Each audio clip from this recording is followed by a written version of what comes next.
Yo, can y'all hear me? How we sounding?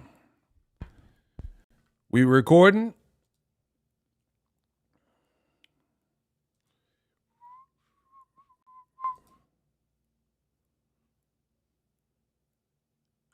Yo, yo, yo. Y'all can hear me? Are we good?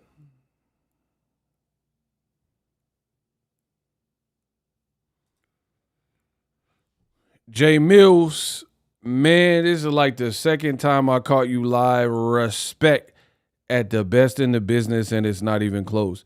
Listen, keep supporting. I promise you, I got some things in the works that I'm working on. I don't have everything figured out, but I'm about to destroy the haters, and we gonna take the game to another level. But I need y'all to rock with me. Listen, I haven't let y'all down this far. So keep rocking with your boy, keep supporting different ways. I got stuff in the works. I'm really trying to just show you, and like it's better I show you than tell you. Put it that way. And just exercise my dominance in this game. The haters could say whatever they want, but I'm gonna show you. Y'all seen the video's been fire, right? High quality audio, visuals. The sound is good.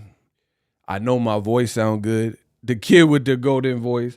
I know, and like most importantly, I know I always express like sound quality, visual quality, but more important, well, I mean, that's very important. But aside from that, my reads in boxing be right.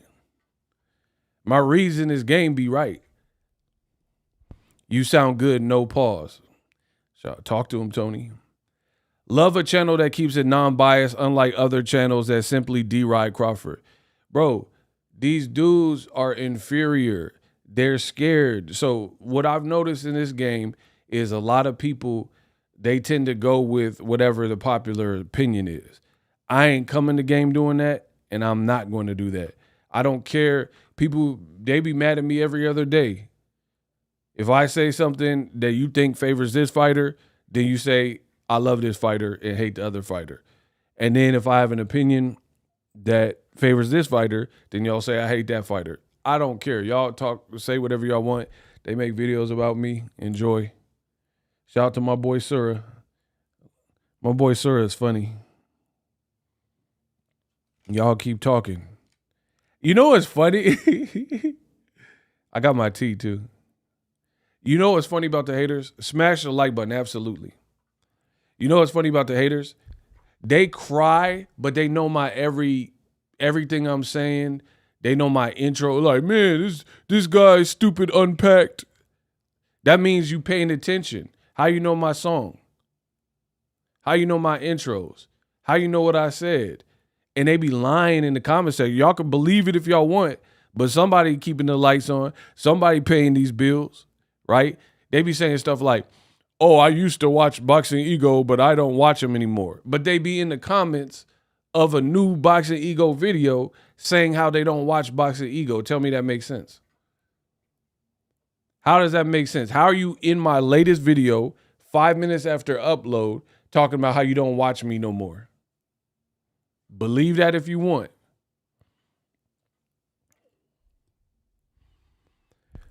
I saw a dude on Twitter today saying Canelo camp made him wear a head guard because Boots was touching him too much during the sparring. Bro, and it's like these dudes be working at Kmart, but then they got the inside scoop on everything. Why you work at Kmart then? Why you cleaning up spills in aisle 7 if you know so much about boxing? If you in the camp and you got the intel. Y'all got to watch where y'all get your information from, man. Everybody seeing, and people judging pictures. Bro, this Boots, listen, shout out to Boots, shout out to Boots, shout out to Canelo. Boots and Canelo got y'all shook. Y'all have not shut up about this sparring, ever since this picture dropped. So shout out to Canelo. Very smart move. Bud's team seemed mad at the sparring more than anything. Why? Why would you be mad? That, to me, that means it's getting to you. That means it bothers you. Why would you care who Canelo, like, and you know what's funny too? They be sounding like bitter exes. Shout out to Jesse Carl Stockton 209. Bro, that's what I'm saying. Like, for example, if your homie, his girl broke up with him and he won't shut up about her, that means he's not over her. Duh. How can your homie be over the ex, but she not talking about him and you just keep talking about the ex? Tell me how that makes sense. If your homie said, man, I don't care about that bitch. I don't care about that BZ. I don't care what she do. But then he'd be like, oh, man, she posted a picture with a dude on the Instagram. Then you care. How can you say you don't care, but you commenting on what your ex is doing? How can you say you don't care about your ex, but you stalking her gram? You looking at her Snapchat. Bro, you obsessed. And then the funny part is the Bud Buddies, they get so emotional. I control the Bud Buddies. I own them. I am Shang Tsung. Your soul is mine. You will die. Bro, I am Shang Tsung to the Bud Buddies. I control everything they do. I can control if they have a good day or a bad day by putting out honest content and telling the truth. They can't affect my day. Victor posted, Bud was low on testosterone, so guess it will be fine if he's on hormone replacement therapy. What? Hey, hold on. I ain't see that. I don't know what you're talking about. Shout out to my boy Kurt Hurd. You know, he been a channel member 10 months. Eagles Army, we in here. I got to research that. I ain't seen no Victor Conti stuff recently. Super facts, the Bud Buddies and Cinnabons going nuts lately. And I'm loving it because people, they saying stupid stuff to me. I don't care about this fight. Listen, do you understand the words that are coming out of my mouth? I am telling you loud and correct, loud and direct. I don't care about this fight. I am doing it solely for money and to inform the people who do care about the fight, because there's not much else popping in boxing in general where if there was something popping, trust me, I would spend a lot more time talking about that. I'm doing it just for the money. I'm telling you. I don't do that. I never really even said that before. But for this fight, I don't like it. Never liked it. I'm doing it only for money. I don't know how much more transparent. So the people who are saying, oh man, your channel is over. Your channel's going to be over after the fight. I don't care who wins. Oh, you said this with Errol Spence. I don't care. Whoever wins, wins. They ain't finna do nothing. They ain't finna fight David Benavidez. I don't care. Same dude who made the head guard comment tweeted Boxingego a hater. That can't be true. I hope you made that up. I hope you made that last part up. He said, I'm a hater. Who is he, though?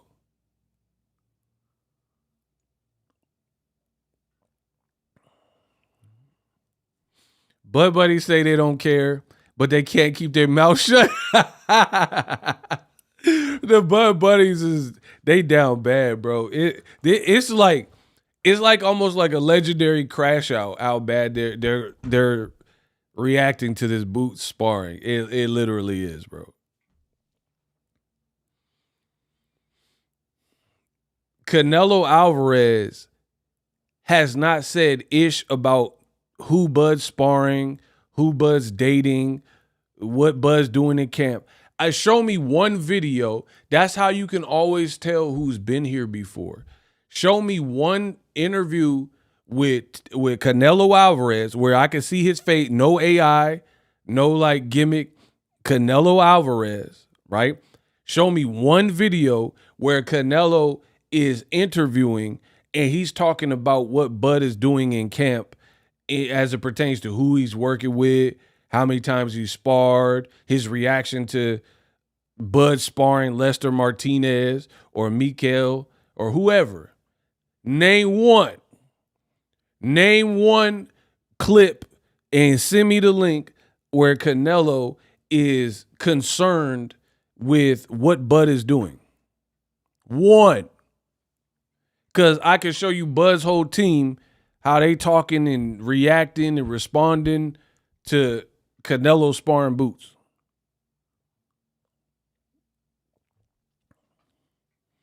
Somebody send me a link right now and I'll shut up.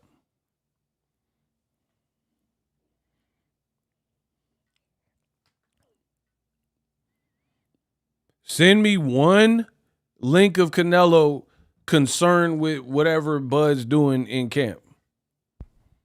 And that'll prove everything you need to know about who's been here before. One video of Canelo, baby, you want to pay that? Bro, Canelo has been here before and it's showing by his actions. I don't care who wins or what you think will happen. That is a fact. The experience plays a part in terms of the pre-fight build as well. When you've been at the highest level, this is not, okay, put it this way. Let's play the truth game. I know y'all don't like when I play this because I always end up on the right side of history and y'all don't. Are y'all ready to play the truth game? Yes or no? Let me know in the comments.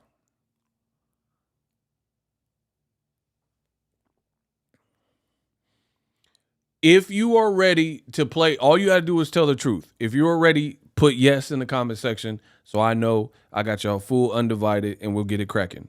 And smash the like button. Just put yes if you are ready for the truth game.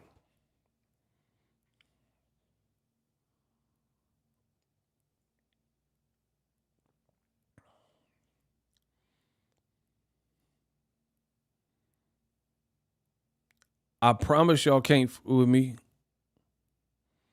I literally came in the game and made the game look good. I made the game look pretty. I made the game look so pretty ever since I came in and blessed the mic. I made the game look pretty. I showed craftsmanship, technique, skill. Shout out to Kenya B. What's up? Kenya B, she like one of the ringleaders. She be trying to be slick. All right, bet. Truth game. Do not lie. That's all you got to do. Don't lie. This is Terence Crawford's biggest fight ever. Cap or fact? Kenya lying. She is not innocent. This is Terence Crawford's biggest fight of his entire career. Cap or fact? Okay, fact. Yeah. Keep it going. This is Crawford's biggest fight, like biggest commercial fight, the most eyes that have ever have been on a singular Crawford fight, blase blah. Okay. This is not Canelo's biggest fight ever. Is that cap or fact? Okay. Okay. So now we look at Canelo. This is not his biggest fight ever in his career. Is that cap or fact? Okay, King Corleone. Okay, Kenya B. Bro, Canelo has fought Chavez Jr. That did $1 million plus on pay-per-view where they're charging $80. Mayweather, Ennis Lara, 2 fights with Triple G that were like worth talking about. I don't care about that third fight. That's what I'm saying. Levels. This ain't Canelo's biggest fight at all. This is Crawford's biggest fight. That's now you seeing the level.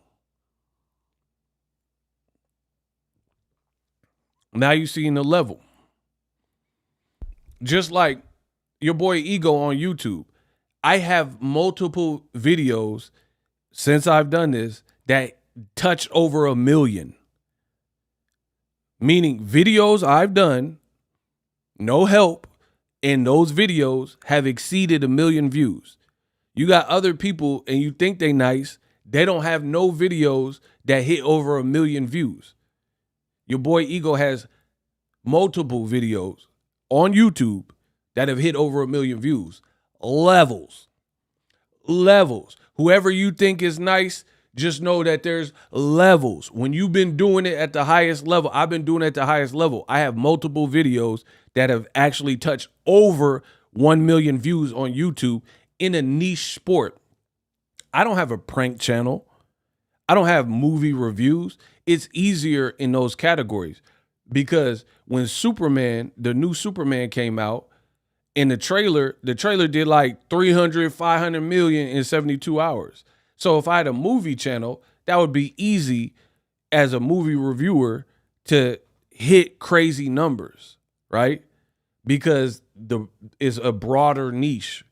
Boxing is like a secret society. Boxing is this big compared to other topics. So I show you that I'm the nicest when it comes to this. These dudes ain't hit 1 million on videos. And it's the same thing for Canelo. Canelo has 1 million plus on pay-per-view. Bud has never done that, ever. And when I say these things, the Bud buddies, they get all moist. Oh, Ego. It's true, though. How can I be hating if I'm speaking the truth?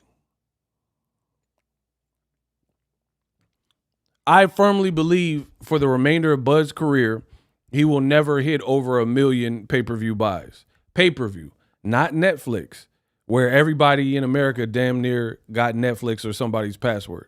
Canelo's already done that. Pacquiao's already done that. I believe my birthday by Floyd Mayweather's already done that. Crawford ain't. Listen, that's why I know the Bud buddies, y'all suffering, because you can't back up what you're saying. I can back up I'm ready to back up every word I'm saying. I can back up everything I'm saying. Bud's resume is not that good. You can't argue for his resume and make it sound good. Like damn near everybody that Bud fought, damn near, the timing was like they were washed or like tail end, or they were damaged in some kind of way. Or they just never had started. Like they never had no crazy run. Bro, that's why we know Bud as a talent and a skill, but per his choices, he ain't fought the people when it would have mattered and when it would have solidified him that, dang, he beat, like, for example, if Bud fought Keith Thurman circa 2015-16, you would have fought the undefeated Keith Thurman. And people, if you would have knock out every welterweight, if you would have knocked out Keith Thurman circa 2015, 16, 17, somewhere in there, you would have got a lot of props. But you let Pacquiao do it. Pacquiao was the first to beat Keith Thurman, not Terence Bud Crawford. In fact, Crawford never fought Pacquiao or Keith Thurman.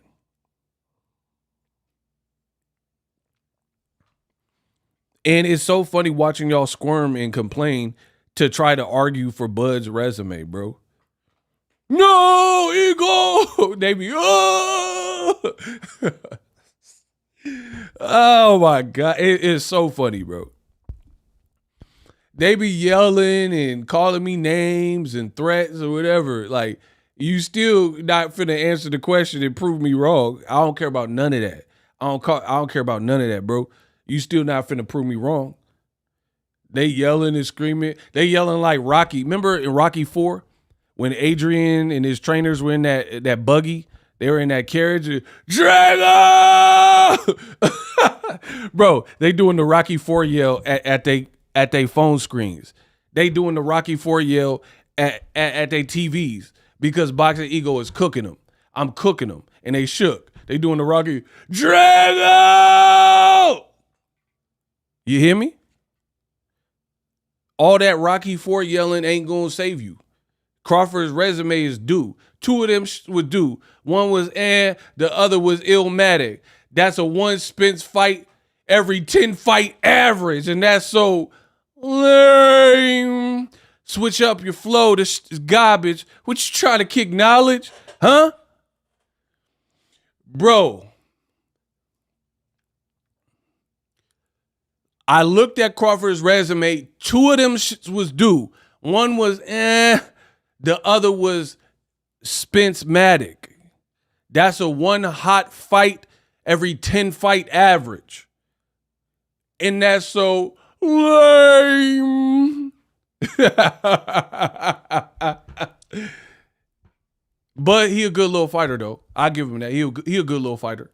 But his resume is not good, bro. Bro, look at Roberto Duran, Hagler, Hearns, Sugar Ray Leonard, Oscar De La Hoya. Put Bud's resume next to my boy Oscar De La Hoya. I do believe, bro, Oscar will cop a squat on Bud's resume. And if you say otherwise, you're a fanboy, a man fan. Put Oscar De La Hoya, fishnet, utensil, all that. Put that next to Bud Crawford as a real boxing head and tell me these are the same. Oscar De La Hoya will pull his pants down and take a on Bud's resume. I will on you. I don't get, I shit on you. Bro, my adolescence weren't what I do now. I never grew up. I was born grown, grew down. The older I get, the dumber I get in. The more ignorant the incident I fit in. Ignoring the outborn it gets.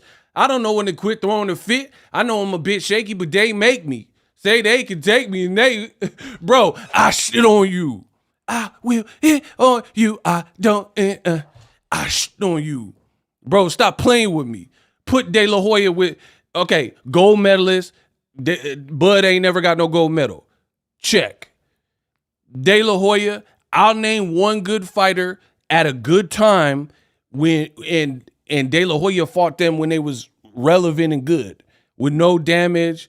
And you name one for Bud. Who want to step up in the hot seat and get slaughtered in front of the crowd? Please step up. Let's run it.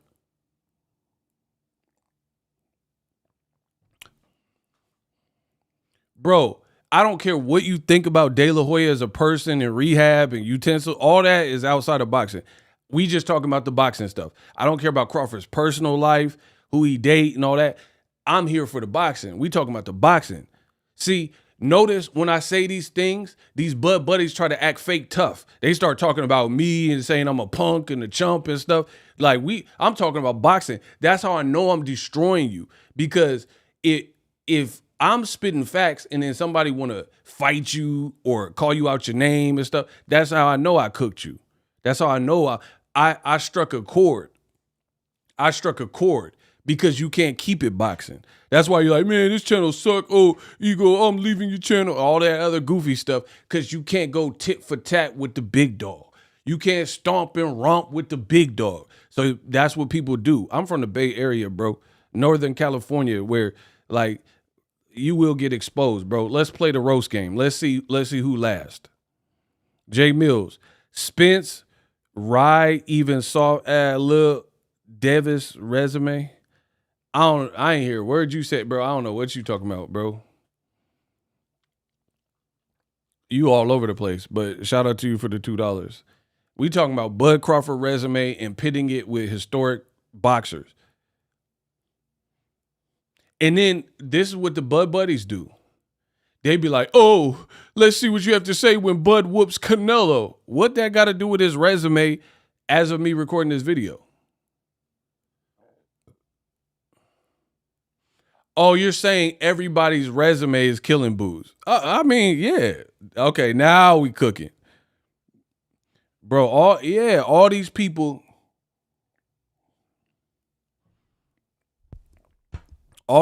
resume, like Ryan fought Tank when Tank was undefeated and he's still undefeated. Name somebody like a Gervonta Davis, a primed out Gervonta Davis, 26, 27, in his prime, undefeated, coming off great, all knockouts except for one dude in a 6-rounder and Pitbull. Name somebody like that Bud fought. The closest is Errol Spence, who you don't give credit to, and we know Errol's struggles, what he went through. And you ask Bud, bro, it reminds me of the Michael Jackson interview, right? And you all know I love Michael Jackson.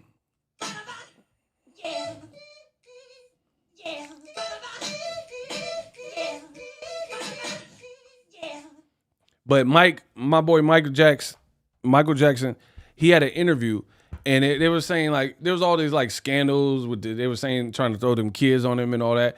So they asked Mike, they said, "Who's your idol?" Like it was like ABC. They interviewed him, and he was like in a tree or something.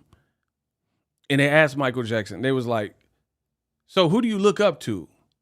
Who's your idol? You got all these scandals with kids." And I don't think Mike did it. For the record, I don't think he did whatever with them kids.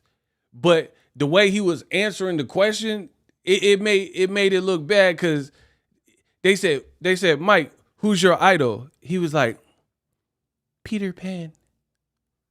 Oh my God, bro. You know when somebody answered the question wrong? Do y'all know what I'm talking about? When somebody answered the question wrong, like you hoping. Like you watching Family Feud and they ask a simple question and you hoping the family member answer it right. I was watching Family Feud. They said it was a speed round. So I get it. A little bit of pressure. You know what I mean? The clock's ticking. But on Family Feud, they said, name an animal. 100 people surveyed. Name an animal with 3 letters in his name. The dude said, alligator. Oh my God, bro. What? Bro, name an animal with 3 letters in his name. You could have said dog, cat, bat, fox. This man said, alligator. I hate when people answer the question wrong because it just looked bad. There was like 100 people surveyed. Name a boy's name that starts with the letter H. Jose. Oh my God, bro. And he happened to be black. Bro, you set black people back 40 years with that dumb Jose with an H. Come on, bro. You done set niggers back 40 years with this stupid answer. 100 people surveyed. Name a boy's name that starts with an H. This dude said, Jose. But that's what Michael did. They kept asking him. They're like, yeah, but who else you like? Peter Pan. Jamal. Bro, he was like, I like Peter Pan. They're like, all right, Mike, why you like Peter Pan? He can fly. Neverland. I like Peter. I gotta pick Peter. It's all about Peter. And they're like, come on, Mike. Mike, answer the question. And Mike kept saying Peter Pan.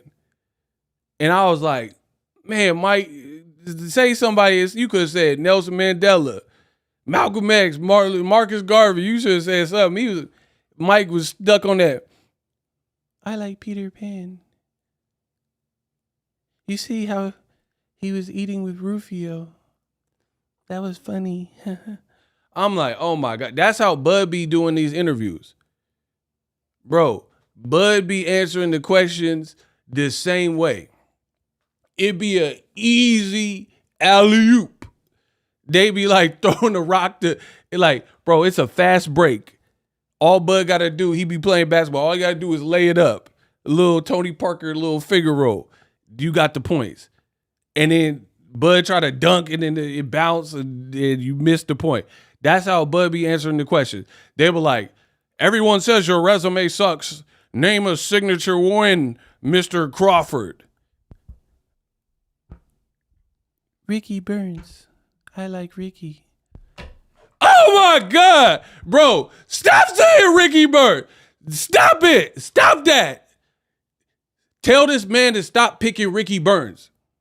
It's the easier, like, I don't even care. You could have went Errol, Madrimov. I don't even care. Postal. You could have picked anyone on your resume. Stop it! Stop saying Ricky Burns. This man keep picking Ricky Burns. Name your best win, a signature win, a win that is worth a damn. Terence Crawford. I like Ricky. Ricky Burns. Ricky Burns.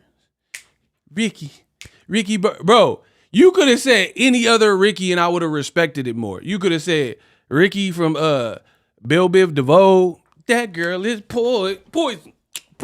Bro, you could have said Ricky, that girl is poison. Poison.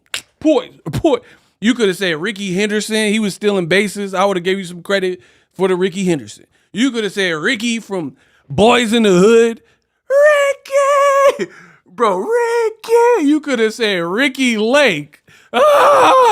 Bro, you could have said Ricky Lake. We would have respected that.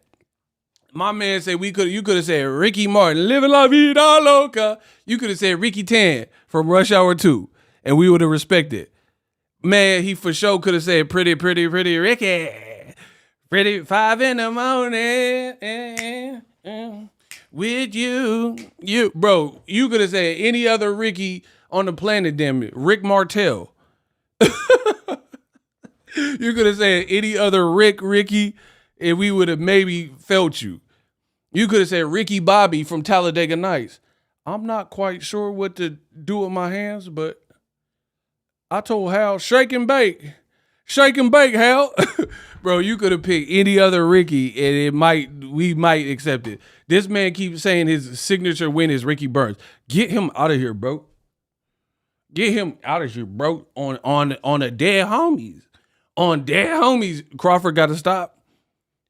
You dislike Errol that much where you going to keep saying Ricky Burns?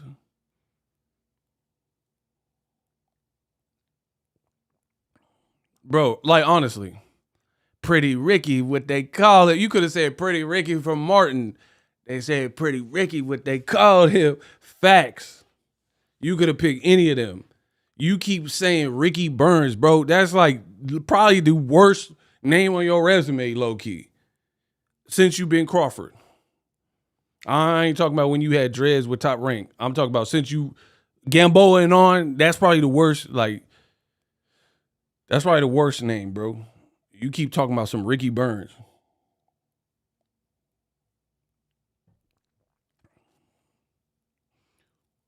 And Eddie Hearn said the same thing, and y'all try to vilify me. Y'all try to crucify me. Yeah. Yeah. Woo. Oh my gosh.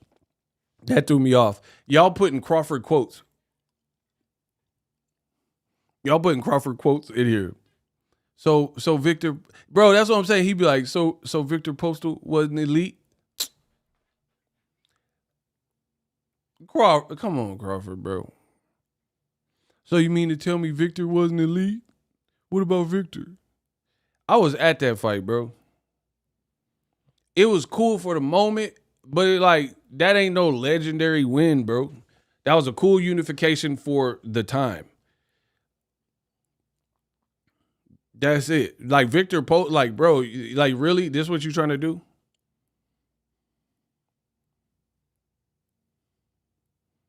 Like I'm really I need to hear from the Bud Buddies. Like this what y'all trying to do? Like you really want like these Jeff Horns and Ricky Burns and Ricky Bobbies and Victor Postal, like that's what y'all trying to do?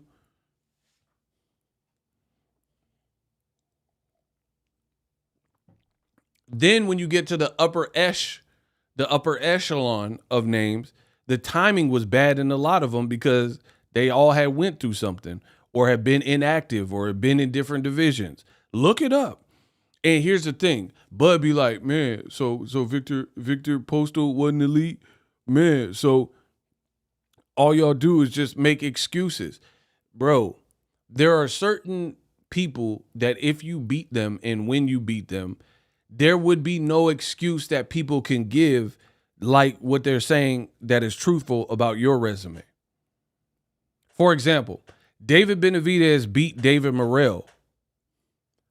Name the excuses that people say for Bud's opponents.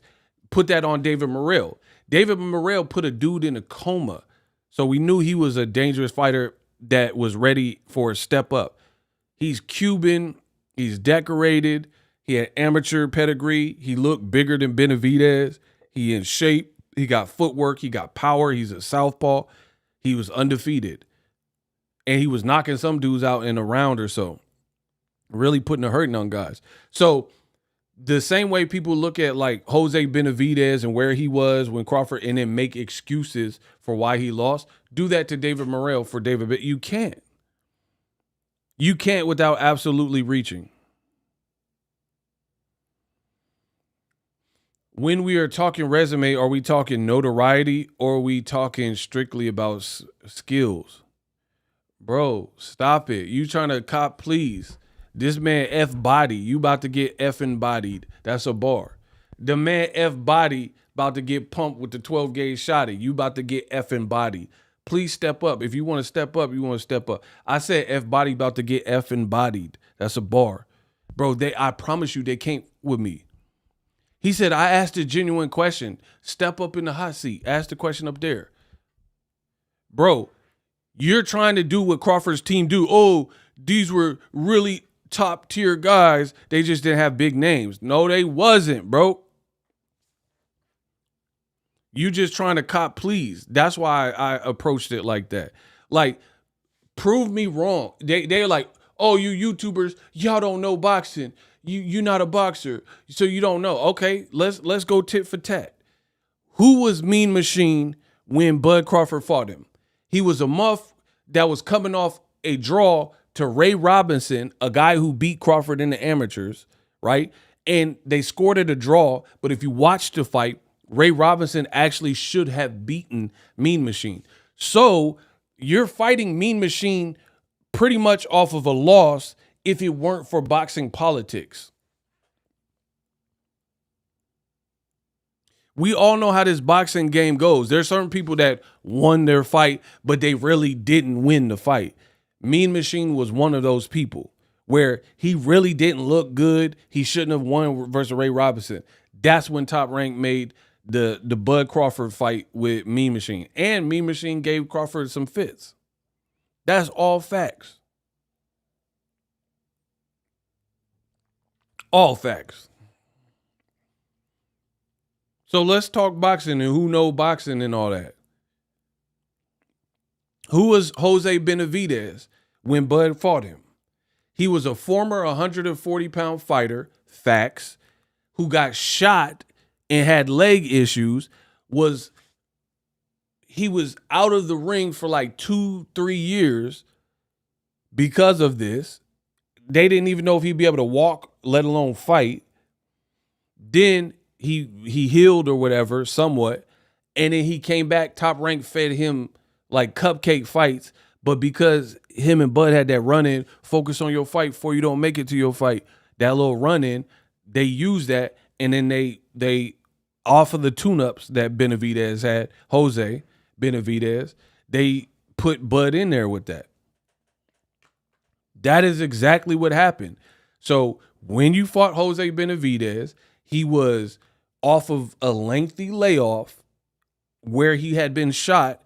And keep in mind, he was a 140-pound fighter that probably in that absence in his frame, he ended up moving up. So he wasn't even a full-fledged 47-pounder for real. He probably moved up because he probably gained weight, probably couldn't make 140 being out the ring so long. Activity is a killer. You know what I'm saying? Inactivity, excuse me. Inactivity is a killer. So you can't be out the ring for hella long and then probably make the same weight you was making. And he even gave Crawford fits. And then Crawford got a 12th round stoppage. All fact. Everything I said was facts. Kurt Hurd, $9 in the Cash App. My guy. Shout out to Kurt Hurd. The Cash App lines are open. Kurt Hurd says, he said, RIP to the king of pop. Shout out to my boy Kurt Hurd. Absolutely. Anger issues running the Benavidez bloodline for sure. But I'm going through the list. Who else? Who else you'll want me to examine? Do I have to even? Y'all know Errol Spence, he high profile. Look, Eric Wright says Spence was in a car accident and eye surgery. Porter was on a 2-year layoff. That's what I'm saying. And if you notice, when he fought Shawn Porter, Porter was podcasting because the pandemic happened. Porter started his podcast in the pandemic. And he was doing like PBC, Ring City commentary. So he bouncing around from city to city, commentating boxing from the outside, doing podcasts, like basically doing what I'm doing. So of course, who knows how you going to train and stuff like that if you making bread outside of boxing.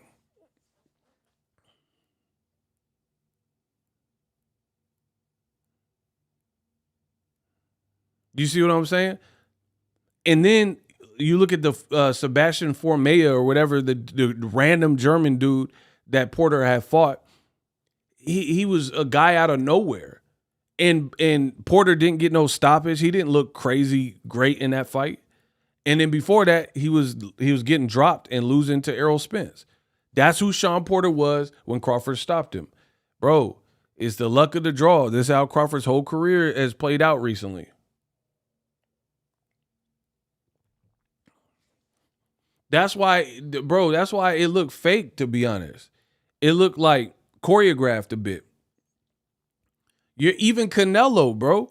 To me, bro, people have said for a couple years now, that Canelo is losing a step.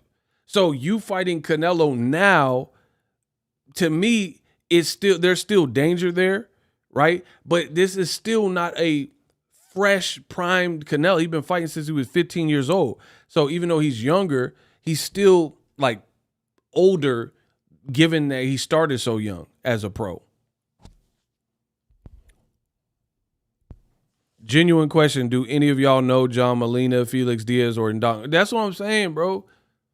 And like, the reality is the culture rocked with Crawford off the strength that he's a great fighter and he was a great ambassador for the sport of boxing. But just like even Boots is experiencing this. If you keep fighting a certain echelon and your contemporaries are fighting better and better, like competition than you, then you start to get left in the dust a bit and people start resenting like your resume. So Boots is due up for a big fight. He got to fight one of the big 54 pounders, like the big dogs, not like big size. And this is what happened with Crawford's career. Terence Crawford continually fighting, and he was always a cut above, or at least the timing he was a cut above. You know what I'm saying? I don't take away Crawford's a hard worker, but for me, Crawford, okay, put it this way. I know y'all don't want to play the truth game. Do y'all want to do it? Y'all want to do it? I'll destroy y'all. Do y'all want to do it?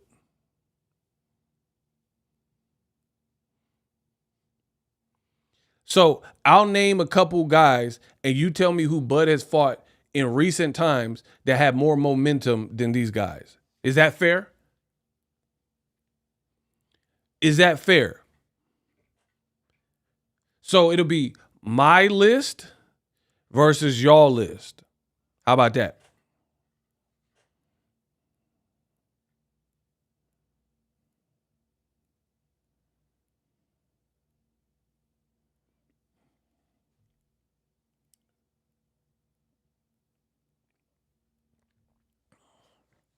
And I really want to play this game and I want you to be truthful. Okay. 3, 4, or 5. Y'all pick a number. 3, 4, or 5. Y'all pick a number. We gonna see who's a hater when y'all can't answer these questions. Pick a number 3, 4, or 5.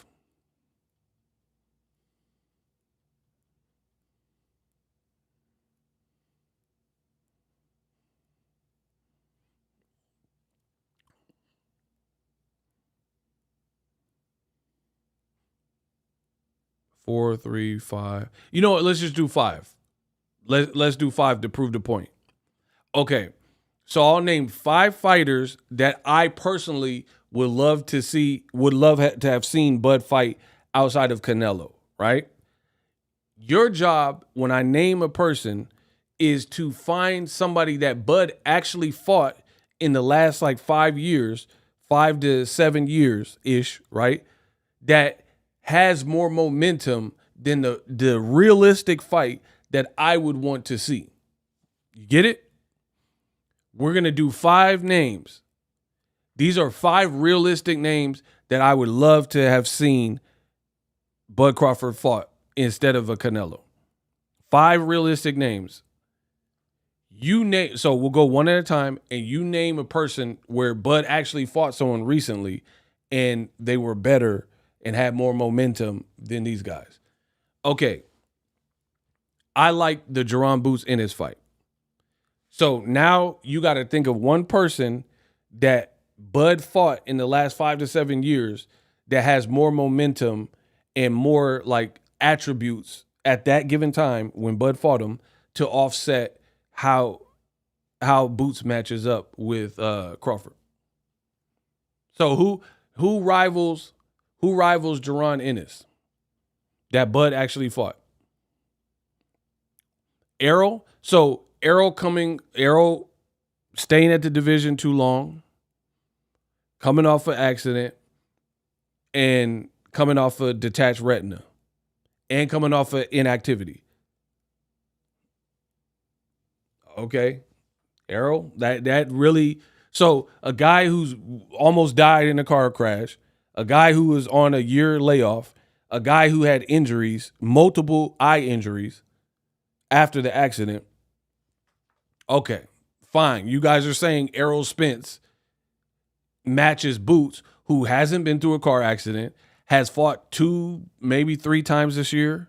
He fought Chukadzian, and he fought against Stanionis, and he looked immaculate versus Stanionis. You guys are saying Errol.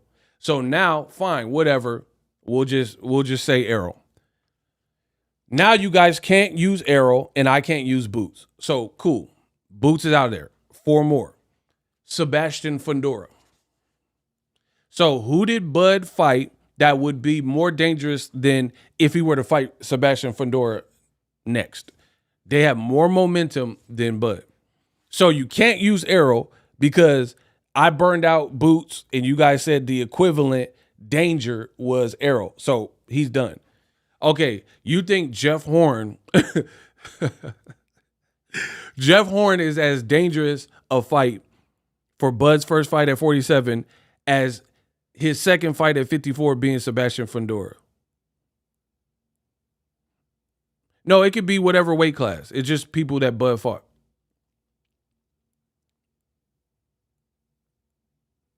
Come on, bro. I know you guys are just saying names at this point. He came off a win against Pacquiao. He came off a robbery win versus Pacquiao. Put that out there. Bro, I didn't even think he won that fight. So you think Jeff Horn at 47 is more dangerous than a 6'6", 6'7" Sebastian Fundora, who just beat the out of Tim Tszyu, knocked out Chordell Booker, and hasn't lost to anyone except for Brian Mendoza, a fight he was winning until he got clipped. Come on, bro. Yeah, now I know y'all don't know boxing. Bro, I know y'all don't know, bro. Just the dimensions of Fundora alone makes him problematic for anyone at 54.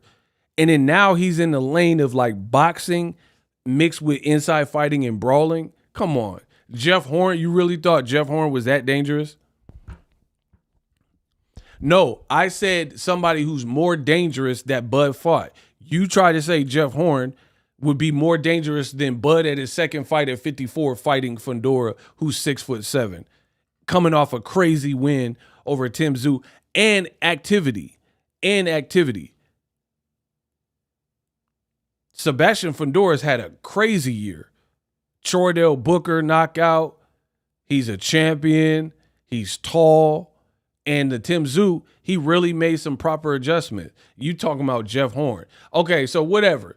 See how this is already going? They reaching. Now y'all can't say Jeff Horn no more. Can't say Errol. Can't say Jeff Horn. We gonna keep doing this doghouse rules to the death. I promise I'm gonna body them. Because as we keep going, it's gonna get worse and worse for you. I promise you, I'm gonna dog walk you. I'm gonna dog walk you. You can't say Jeff Horn and you can't say Errol Spence. Cool. Murtazaev. Murtazaev. I would love to have seen Bud fight Murtazaev at 154. So now tell me somebody who look as dangerous as Murtazaev looks that at 54 for Bud, that Bud fought in the last 5-7 years. Mean Machine. Get the out of here, bro. Bro, this man, Jay. Hey, should we boot him from the chat? His answers are terrible. His answers are terrible. He's saying Mean Machine had the same type of momentum that Murtazaev has. And he's the one that really took Tim Tszyu's undefeated record. Bro, come on. I told you, now they're going to start reaching. They say, I don't know boxing, and I'm a hater, but then now they just reaching for the stars. They doing jazzercise. I just told you, Mean Machine was coming off a draw to Ray Robinson. How is that equivalent to Murtazaev, who's being ducked and beat the crap out of Tim Tszyu as a champion? Mean Machine hadn't been a champion. So how is that equivalent? How is that equivalent? Hey, Kenya, block him. Get him out of here. I'm sick of his lies. Like, I told you, I'm going to punish y'all. I'm going to punish y'all. Surah, Kenya, get him out of here. He lying. Again, this is what the Bud Buddies do. They say I don't know boxing, but then off the top of my dome, I'm talking real boxing, and then they're reaching for the stars to try to find something to make it look equivalent, and it looks pathetic. Bakram is a super dangerous fight. He's a champion. Mean Machine wasn't a champion. He does have power, but he was coming off a performance where he looked abysmal with Ray Robinson. Bro, I'm bodying him. This is what the Bud Buddies, they got to grasp for straws because they know I'm bodying them. So now we can't say Jeff Horn, Errol Spence, or Mean Machine. Two more. Okay, Virgil Ortiz.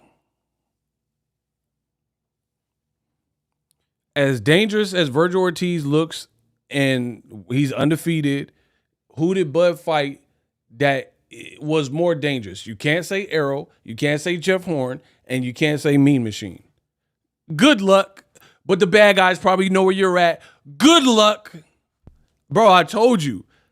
I'm punishing. I'm thinking of fresh people that Bud could have fought that are realistic. And then let's see who y'all come back with. Nobody. There is no names. The man said Jose Benavidez. I already went over it. So a guy who was on a 2-year, 3-year layoff that got shot in his legs. His leg was inoperable, needed physical therapy, PT physical therapy, came back to 2 really soft touch tune-ups. That's the equivalent of Virgil Ortiz.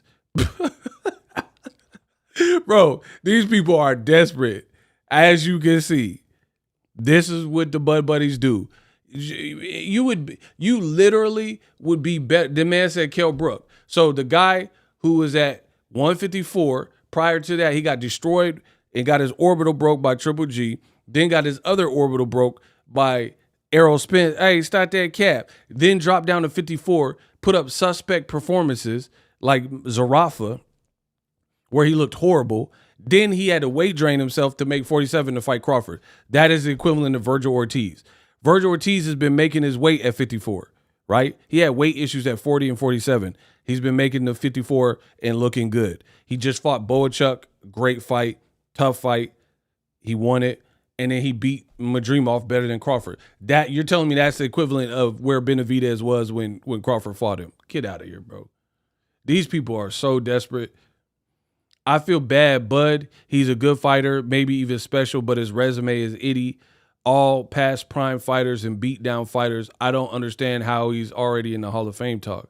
Bro, I'm telling you, this is how, because he is a good fighter and he's looking sensational because he's always a cut above the people when he's fighting him. It's easier to do that. Like, to be honest, if you beat Fundora, like a guy like that, Fundora is fresher than Canelo even.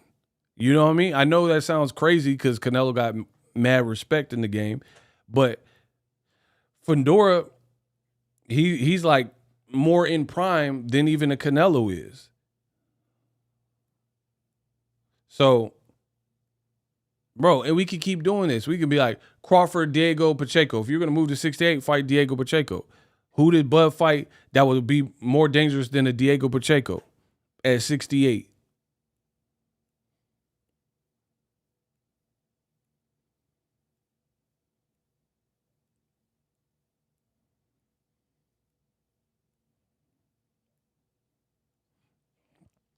So that's what I'm saying. The competition that is available now, Bud skipped. He's skipping all of them and going straight to Canelo. But these are the names that would have been better than everybody he fought with Top Rank, and since he's been free from Top Rank. Bro, this why I don't like talking boxing with some of y'all. This man Q says Kell Brook would have beaten Ortiz at the time, though. What are you talking about? How do you know that? You just made some random statement as if it was fact. Block him. I'm gonna let the fans pick. So washed up Kell Brook would have beat Virgil Ortiz. Says who? Says who? So when Crawford fought him, he was off the Triple G loss, off the Errol Spence loss, and looking horrible at 54. Who's to say that Virgil Ortiz would have lost to that version of Kell Brook?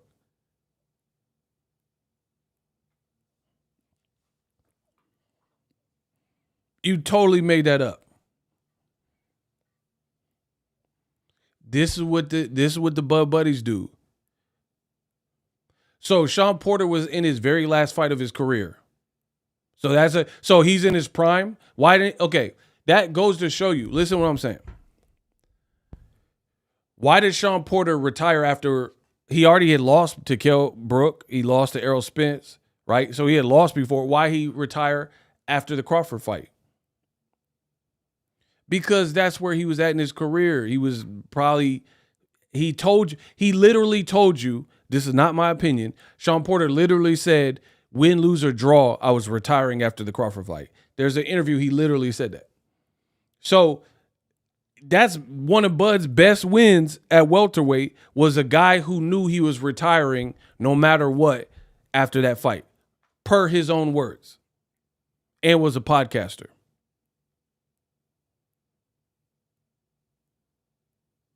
Amazing.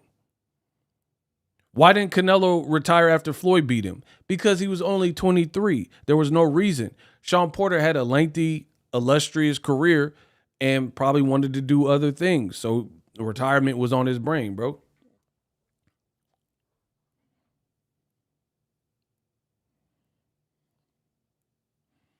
This man said it's easy to say after you lose, but he actually did it. So you sound stupid. It don't matter if he said it after or before, because he actually retired. It's not like he faked a retirement. He actually retired. So, yeah, that showed that he was kind of at that chapter of his career, because he didn't have it. And he said he's not coming back on his podcast and stuff since. So it's not like he just said it and feigned a retirement. He actually retired and has never came back as a pro fighter again. So that was stupid. Who else? Bro, this is what the Bud Buddies do. And then they're like, oh, what are you going to say if Bud beats Canelo? I didn't say nothing about Bud beating Canelo or not beating Canelo. We talking solely about his resume to this point. And Shawn Porter still, knowing he was finna retire, gave Bud issue for 9 rounds to the point where they said Bud Crawford is down on the scorecards.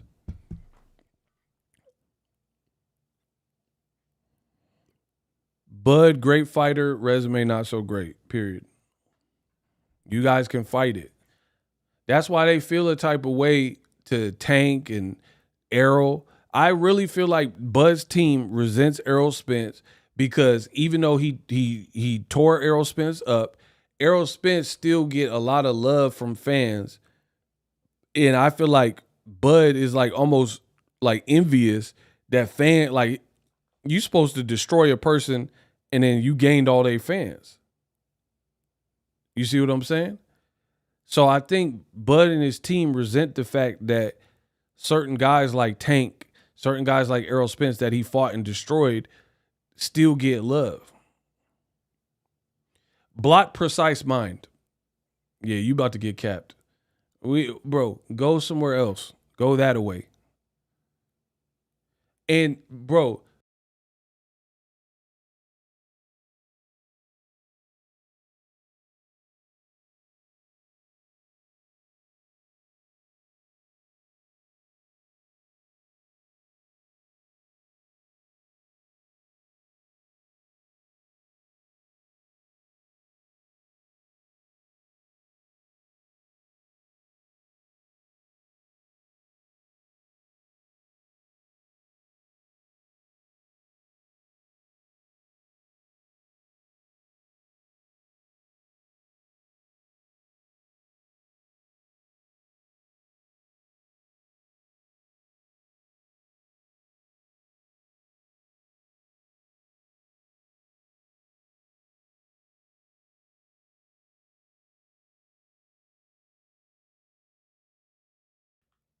can y'all hear me?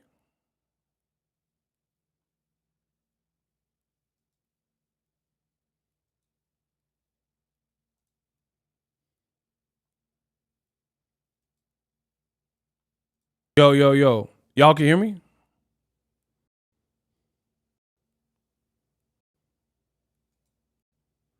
Bro, see, you got the Bud Buddies hacking into my computer. Bro, the Bud Buddies are so mad they trying to hack into the mainframe. You see that? Bro, the Bud Buddies are so mad. Block Farter. I hate your name. I hate your comments. Block him too. The Bud Buddies are so pressed and upset about what I'm saying, they trying to hack into the mainframe. That's crazy. Bro, he got double blocked. Yikes. Bro, the cyber buds, they ghosting the machine. They taking over the computer to not hear about Bud's resume. That's crazy. Like, bro, his resume is not that good. That's why you guys got to reach and pull. And, I don't care. It don't matter. Let's play the game. Let's keep going. Let's keep going. Let's keep going. Is Canelo Alvarez? I ask direct questions. Give me direct answers. Yes or no. I don't need no explanation. Is Canelo Alvarez in his prime right now in 2025? Yes or no?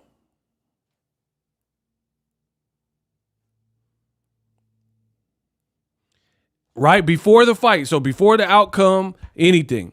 Is Canelo Alvarez in the prime of his career? Like his last fights, he been looking special and he been looking unstoppable, or in the prime of his career?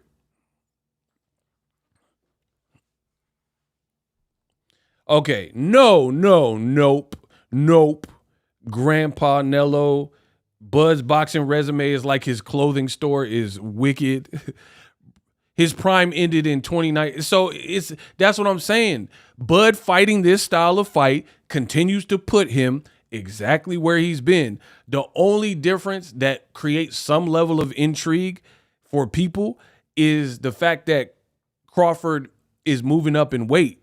But make no mistake about it, nobody believes that Canelo Alvarez is in the like the highest point or the peak of his career. So now it just really kind of, we know Bud is more skillful than Canelo, and diverse. So now it really just boils down to if Canelo's slow feet, he can get the best of that. And if Crawford does get hit, how he responds to the power. If Crawford seems to be taking the power to it, then he could cook Canelo. So that's the only thing that people need to find out. How washed Canelo is and how Bud responds to the power. But Bud keeps putting himself in this position by fighting these fights. If you fought Fundora, nobody believes that Fundora he's not Canelo's age. He's not 35. Nobody believes that Fundora is at the closing chapters of his career. Nobody believes that Virgil Ortiz needs to retire in a year or two.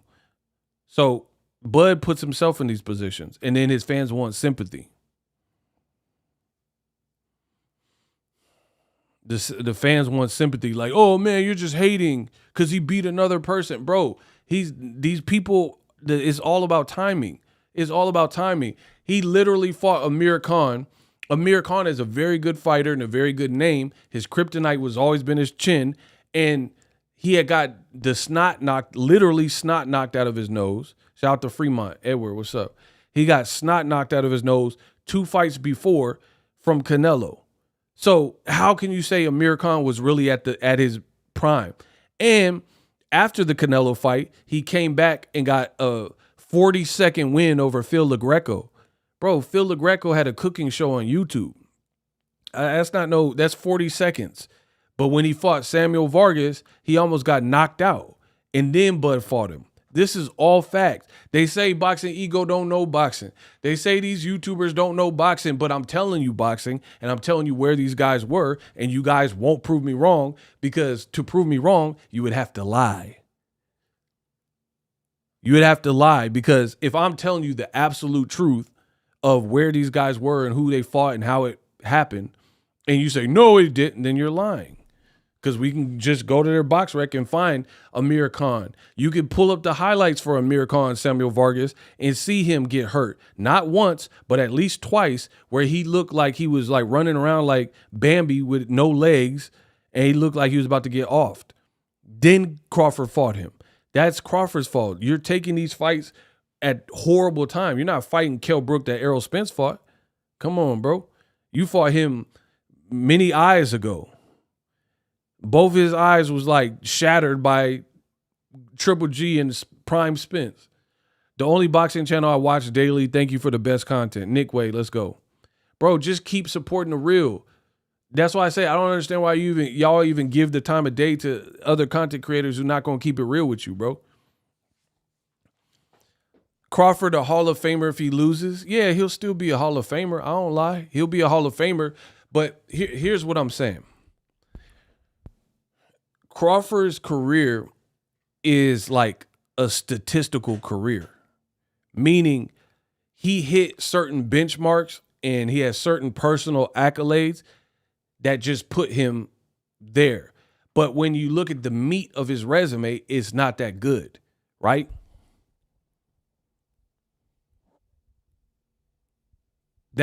It's hard to explain. Let me see if I can think of an example.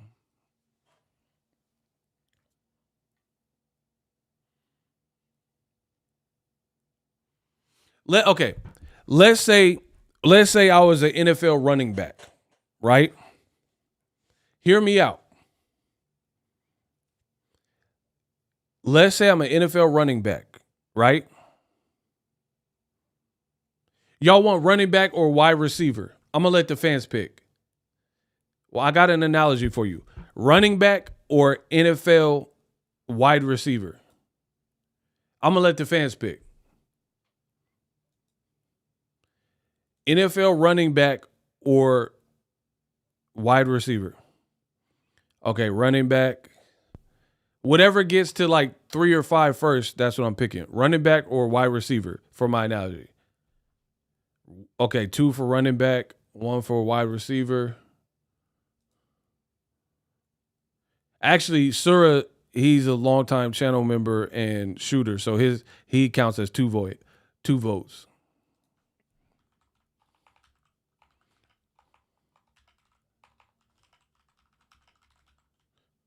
All right, we doing a back. We doing a running back. Okay. So let's say the NFL, they had like some kind of strike where all the top dogs were like holding out for more money. But then the league was like, no, we're going to get secondary people, blah, blah, blah. And we're going to keep these games going because we don't want to lose that much money. Let's say I'm an NFL running back. And then during that NFL strike, your boy Ego come and rush for all these yards, right? And my stats look crazy, right? So then now I'm like, yeah, put me with the Emmitt Smiths of the world. Put me with the APs and the Walter Paytons and Marshall Faulk and Jerome the Bus Bettis, because statistically, I rush for crazy yards. But the context of that is all of the prime players were on a strike. So other people like Barry Sanders and Peyton, they're rushing for the yards outside of a strike, right? So they're playing the best teams, the Steelers, the Eagles. They're playing prime teams. So to achieve those same accolades or rushing yards is going to be harder when you are playing against other elites. So that's what it is with Terence Crawford. You've set these certain accolades, but the fine print is when you fought them, what shape they were in when you fought them, how old they were when you fought them. In boxing, context matters. Like if Rolly fights Manny Pacquiao, because they're talking about that fight might happen. Rolly has power, right? Hear me out. Rolly has power. What if he landed and he's just a powerful dude and he knocked out Pacquiao? Is that the same as like, hey, man, Rolly did what Cotto couldn't do. So now do you put Rolly over Cotto? Or do you look at the context and be like, Rolly knocked out a 45-year-old Pacquiao who was on a 2-year inactivity and just drew with Mario Barrios? Context. That's what the Bud Buddies fear. That's why they fear my channel, because they fear the context. So, yeah, Rolly knocked out Pacquiao. A knockout is a knockout is a knockout. It's going to show on this box rec, all that, right? Cool. But the context of it, nobody's going to place Rolly for knocking out this version of Pacquiao. They're not going to put him above Cotto and say he's better because Cotto couldn't beat Pacquiao and Rolly did. That's the point. So while Crawford does have like 2X undisputed, no other male had done that at that point, blah, blah, blah. He got all those metrics, but you look at the fine print, it's not, there's not as much substance. Like for example, Crawford's resume, 2X undisputed, or Lennox Lewis's run at heavyweight.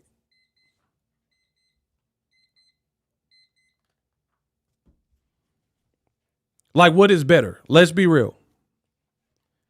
I'd rather be 50-0 and beat 25-plus former or current world champions over being undefeated, being 3 times undisputed with a very shallow resume. Full at Irvman, bars.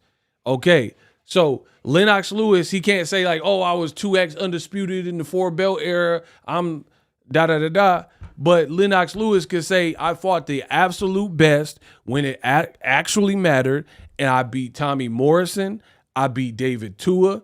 I came back and avenged all my losses to Oliver McCall and Hasim Rahman, right? I knocked out Mike Tyson. I fought Evander Holyfield. So come on, bro. That's what I'm talking about in boxing, and the Bud Buddies are in denial. They don't want the context. They just want like, oh, but Bud did something that no one else has done. That's cool. He did do that.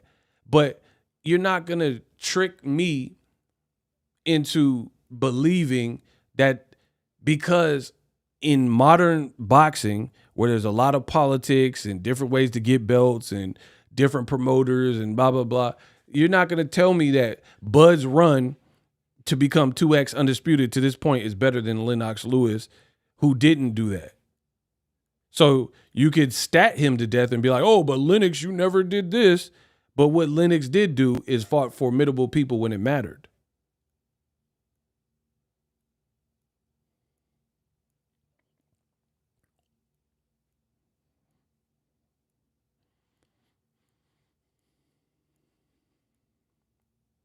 People often forget Bud is 2X undisputed because the run was terrible. That's what I'm saying. It's like you guys are in denial about what it is and what it ain't, but that's just the reality of it. Usyk's run at cruiser and heavy is better than Bud's run to become 2X undisputed. Book it. Book it.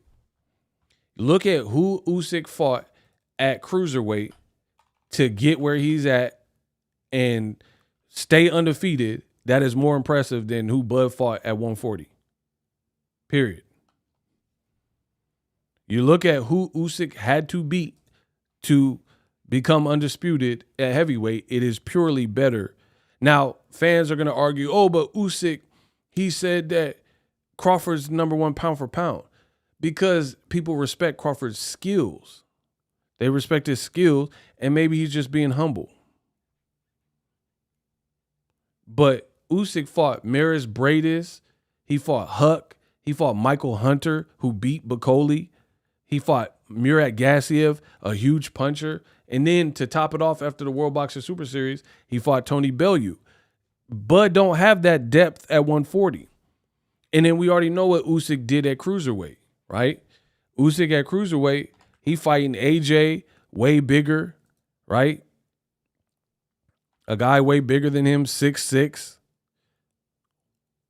Come on, bro. It's no comparison. And the reason why I got to make an example out of y'all is because the Bud buddies, they try to be like Crawford. Bud attracts kind of his attitude. That's the fans he attracts. You see what I'm saying? So they want to get competitive like Bud's competitive. Bud be aggressive. So the fans try to get aggressive. That's why I got to make an example out of you and show you who knows what and put you on blast because you're trying to be like your idol, Bud, and match the aggression in your argument, but you can't because you know you're lying. That's the reality. Not one person in here, they're going to say, oh, Ego, you're a hater and you just don't like Bud and you're just mad. And what are you going to say when he beats Canelo? None of that has anything to do with disproving Boxingego and all of the facts that I've outlined in this video. That's how I know I control these dudes, because I control your emotions. It's an emotional response more than you're wrong, here's why. That's the only thing I'm respecting. You're wrong, here's why, and then show me factual proof of what I said that was wrong. Then I'll respect you. Like, tell me Mean Machine wasn't off of a shaky performance with Ray Robinson. Tell me Jeff Horn, it wasn't perceived that he arguably lost to Manny Pacquiao. Tell me Jose Benavidez didn't get shot in the leg. Tell me Errol Spence didn't go through the car accident. Tell me that Mean Machine was a brand new champion, or whatever, Madrimov was a brand new champion for a couple months. So again, that y'all don't know details. So that's why it's easy to fool y'all. Madrimov, he hadn't been a champion for a year. He had been a champion for a few months. That's what, so yes, you still get credit for moving from welterweight to moving to 154 and becoming a champion. But the context of it, he wasn't an established champion. That's what this new generation is missing, the context. People will get the achievement, but there's a lot of, the game is different. So there's not guys who are dominating and then they get picked off. That's the fighters of yesteryear, that's what they had to deal with. Whereas like nobody could beat Roberto Duran. And then Tommy Hearns had to, had to knock him out. So it was like we knew for a long time that Roberto Duran was a good fighter. Or it's like nobody was beating Sugar Ray Leonard and then in comes Duran. That's why it's different, right? That's why it's different. Because you have people who were like built up an accumulation of respect in the fight game and then they end up losing and you're like, oh, okay, da-da-da-da. That person is real because all these other guys couldn't beat him. And then finally they got beat. So that's why it's like a passing of the torch. But to fight Madrimov in his first time he became a champion, he had been a champion for like a couple months. And then he fought in August. Like Frankie Randall beat Julio Cesar Chavez, the senior. Chavez didn't lose for like 80 fights or whatever it was. That's why it becomes like, oh, okay, that's monumental. Mayweather, you know what I mean? Mayweather couldn't beat him, but Frankie Randall finally did. You see what I'm saying? Like, that's why it just holds more weight. You guys are going off of the statistic as opposed to the actual merit and the context of it. So, yeah, Bud passes the eye test. He's a great fighter. He has skills. He trains hard. But a lot of his metrics are just accolades like, hey, I went through the motions and did this and bested this guy, blah, blah, blah. But when you look at the fine print, some of it's not impressive. Like Better Biev and Bivol. Name a fight that Bud had that was like on that level. Tyson Fury and Usyk. Name something that Bud really did. The closest is Errol Spence, but then you have to factor in the car crash and the eye injuries. Fury was not coming off a car crash and eye injuries, and he's significantly bigger than Usyk. You see what I'm saying? So that's why Usyk toppling a Goliath who destroyed Wilder in 2 fights and is 6'9", that's more impressive than Crawford beating Errol Spence, who looked like something was wrong when he was walking out and had come from what he had come from. That's why y'all want me to give like even credit across the board, but not everything is unilaterally the same. It's not like, oh, all wins are exactly the same. All losses aren't the same. Sometimes people lose because they got like knocked out. Like Luke Rockhold just got knocked out. You want me to compare that loss to like Keith Thurman beating Shawn Porter loss? That's not the same boxing loss. Luke Rockhold got stretched. Keith Thurman, Shawn Porter was a highly competitive fight that was debatable. All losses aren't the same. All wins and accolades and victories aren't the same. That's what the Bud fans, they always get mad like, oh, you're a hater. They can't prove you wrong, though.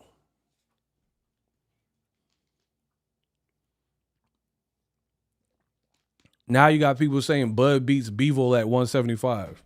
All right, bro.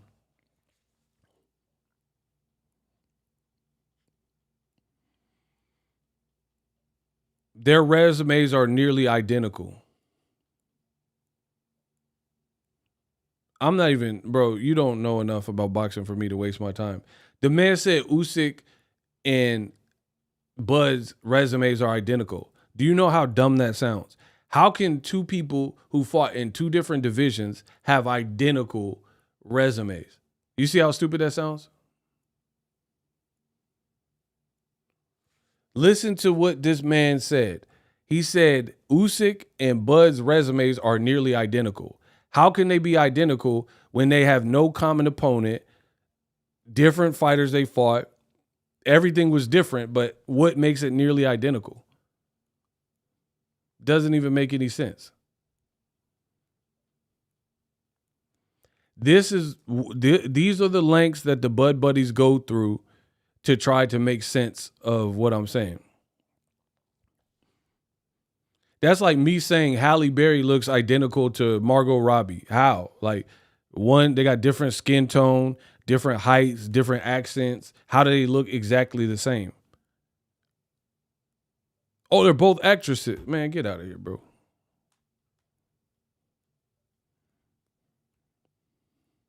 So, Bud, he's been strategic, bro. You strategically fought who you fought when you fought him. It is what it is. Or maybe probably part of the top rank fights, maybe it was just like that's what the best they could give you. That's the best that they were paying. But either way, this is your resume, this is your career. I hate the Canelo Crawford fight. It really doesn't move me like that. I'm being so truthful, and people get mad at that. It's my channel. I'm telling you what it is. I don't like the fight. Like, bro, in my opinion, like you can listen to me, listen to Max Kellerman or Turkey or whoever you want. They're saying it's the fight of the century. I promise you, this won't be in my opinion, this won't be the best fight that you've seen this year. So we'll see. We'll see if Boxingego is right or Boxingego is wrong. They're saying they're doing all this stuff to hype it, said it's the best fight of the decade. First they said century. Now there's no buzz for the fight for real. Now they took it down to decade. So we went from the best fight in the last 100 years to now they're saying it's the best fight in the last 10 years, which is even cap. Because Floyd Mayweather happened in the last 10 years, Mayweather and Pacquiao. That was a way more significant fight. The business made more sense. It was gonna make more money. No one's even talking about Canelo Crawford. Like, honestly, rate the hype for this fight on a 0 to 10 basis. 10 being it's like Mayweather Pacquiao, which was the biggest fight, the highest selling fight. So on a scale of 0 to Mayweather Pacquiao, which is a 10, rate the energy level for this fight. Where everybody and their mama is like, oh, I'm ordering the fight. I'm going to the fight. I can't miss this. They swapping schedules at work to switch shifts with people, with their coworkers, so they can make it for this fight. Please compare it to that. So how come when I say this stuff, I'm a hater? But then you guys are saying 3, it's a 2, it's a 4. The promotion for this fight is absolutely terrible. I'm not buying it. My man said -2. The promo stinks. It smell like booty. Pure booty. Hey, son, you smell that? I smell booty. Is that you, Nello? I smell booty. Is that you, bud? I smell booty. Y'all fight smell like booty. I'm sitting there watching you. Bro, I smell booty. I heard like very little buzz. Y'all lucky I'm even talking about the fight. I'm promoting the fight more than the people who is supposed to be promoting the fight. Believe that. But I'm always gonna get paid. I smell booty. Hey, make it hot, man. Hey, shout out to Full Earth, man. He gonna send $10. I smell booty. Is that you, bud? I smell booty. Is that you, Nello? Quick question. I seen Bud say he wouldn't fight David Benavidez because Benavidez is a big guy. But then he said, if you look at me and Canelo, we about the same size. So how is Canelo not too small for Benavidez? Because Bud know that Benavidez is not anywhere close to being done like Canelo. So he's too in prime. He's too big and too in prime. The reason, in my opinion, Bud just told you a couple years ago that the Canelo fight wasn't happening. He said, y'all don't know weight classes. Now he got convinced into taking it, and he likes his chances. Like, if there were ever a super middleweight that was a top 5 guy to fight, he might as well go with Canelo because you're going to make money, and then Canelo happens to be a guy who started off smaller. Bro, he not trying to fight no Andrade, guys like Armando Resendez or Pacheco, Diego Pacheco, Benavidez, Morel. He not fighting none of them because he knows that they're actually big. That's why it sounds stupid because the Bud buddies be like, oh, Bud spar heavyweights. Okay, fight David Benavidez then. He had light heavyweight. If you beat Canelo, fight David Benavidez. How about that? Because Canelo wouldn't do it. So if Bud wins, now you inherit Canelo's problems. You undisputed, right? Fight David Benavidez. Yeah, and Bud be on stage like, man, I've been sparring big guys my whole life. They hit me. Bro, they hitting you with headgear and they friends with you. Canelo ain't friends with you and he ain't hitting you with headgear. And it's going to be smaller gloves. Bro, that's why this fight is so stupid, bro. I really hate this fight. Bud said, I've been sparring bigger guys my whole career.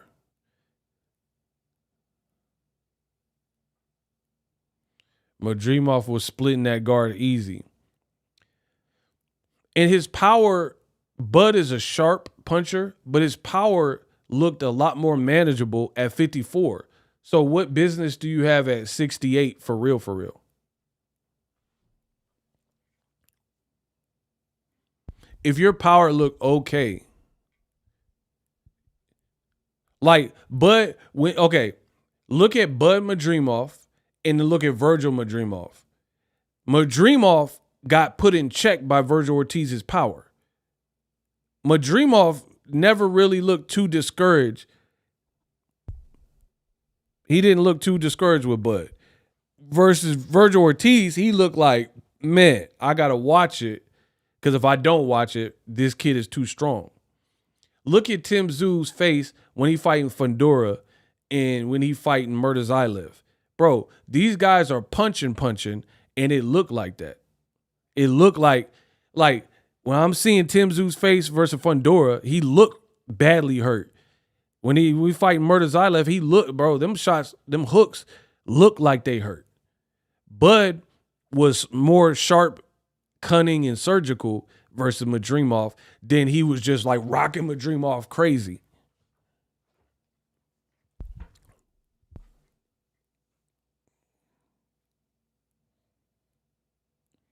Shakur saying he's seen Bud rock a heavyweight. Come on, man. But like who? Who's the heavyweight? It's like a person in the gym who's a heavyweight and he's not a pro fighter. Who is he? You know what I'm saying? Like, so you fought, you was in there with Usyk and you rocked him. Usyk's not even the biggest heavyweight. So like all that stuff don't matter. That's like saying Michael Jordan crossed up somebody or Allen Iverson crossed, but who? Like, who matters? It can't just be anybody. You know what I'm saying? Like, what heavyweight was it? It's just a random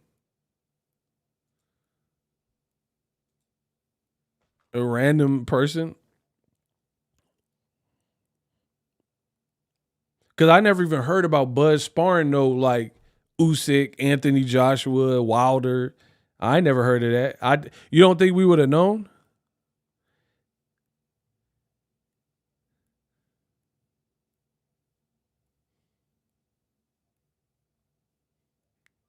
Bro, look. This is Bud and Usyk. Look at the size differential. Come on, bro. And Usyk's not even that, like, he big, but he not like that big. You know what I'm saying? So what heavyweight? Come on, bro.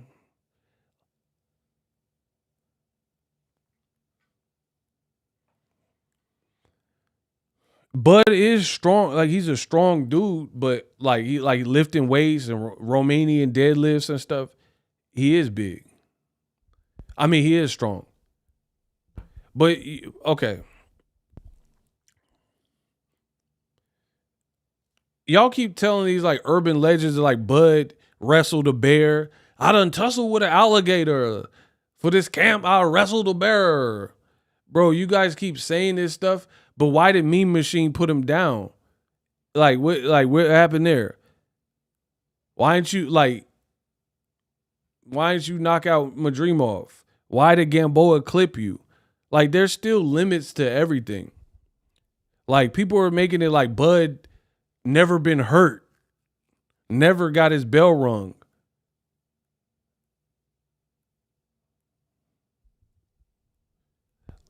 Like, if you indestructible, why did you get dropped by Mean Machine?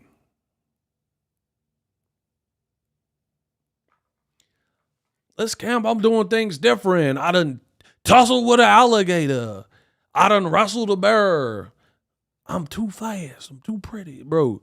Well, they making it like Bud just out here, Habib Nurmagomedov wrestling bears and stuff. What y'all talking about?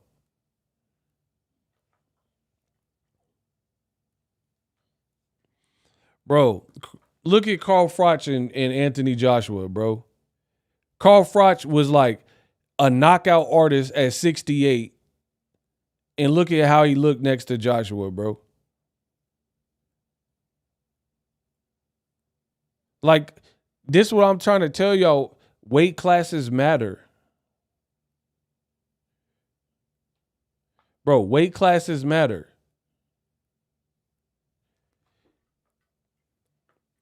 Carl Froch was stretching dudes. Jermaine Taylor, Lucian Bute. At that 168 range, killer. You keep adding to them pounds, like you gonna do that to Joshua? Like, bro, he huge next to you.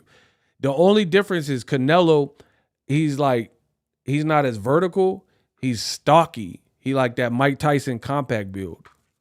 We gonna see when Bud get hit, we gonna see how he like that and how he take it. That's gonna be a huge deciding factor, how Bud respond to that punch.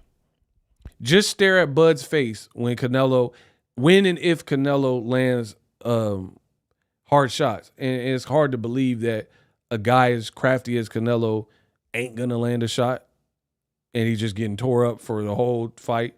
I mean, so let's see how Bud responds to it. I guess that's the biggest thing, but weight absolutely matters. You got people who are like, "Oh, weight class don't matter. Weight shouldn't matter."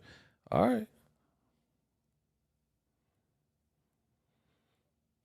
Bud should have fought Carlos Adames at 160 for a warm-up. See, that's what I'm talking about.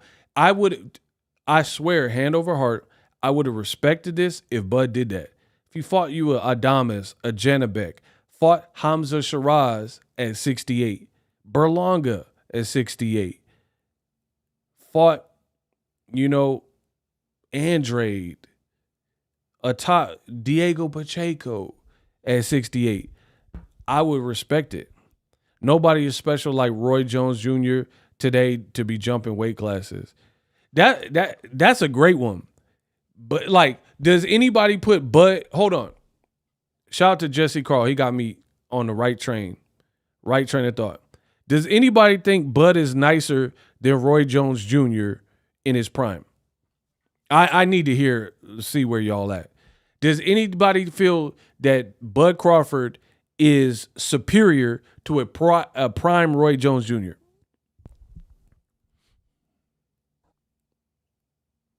Anybody?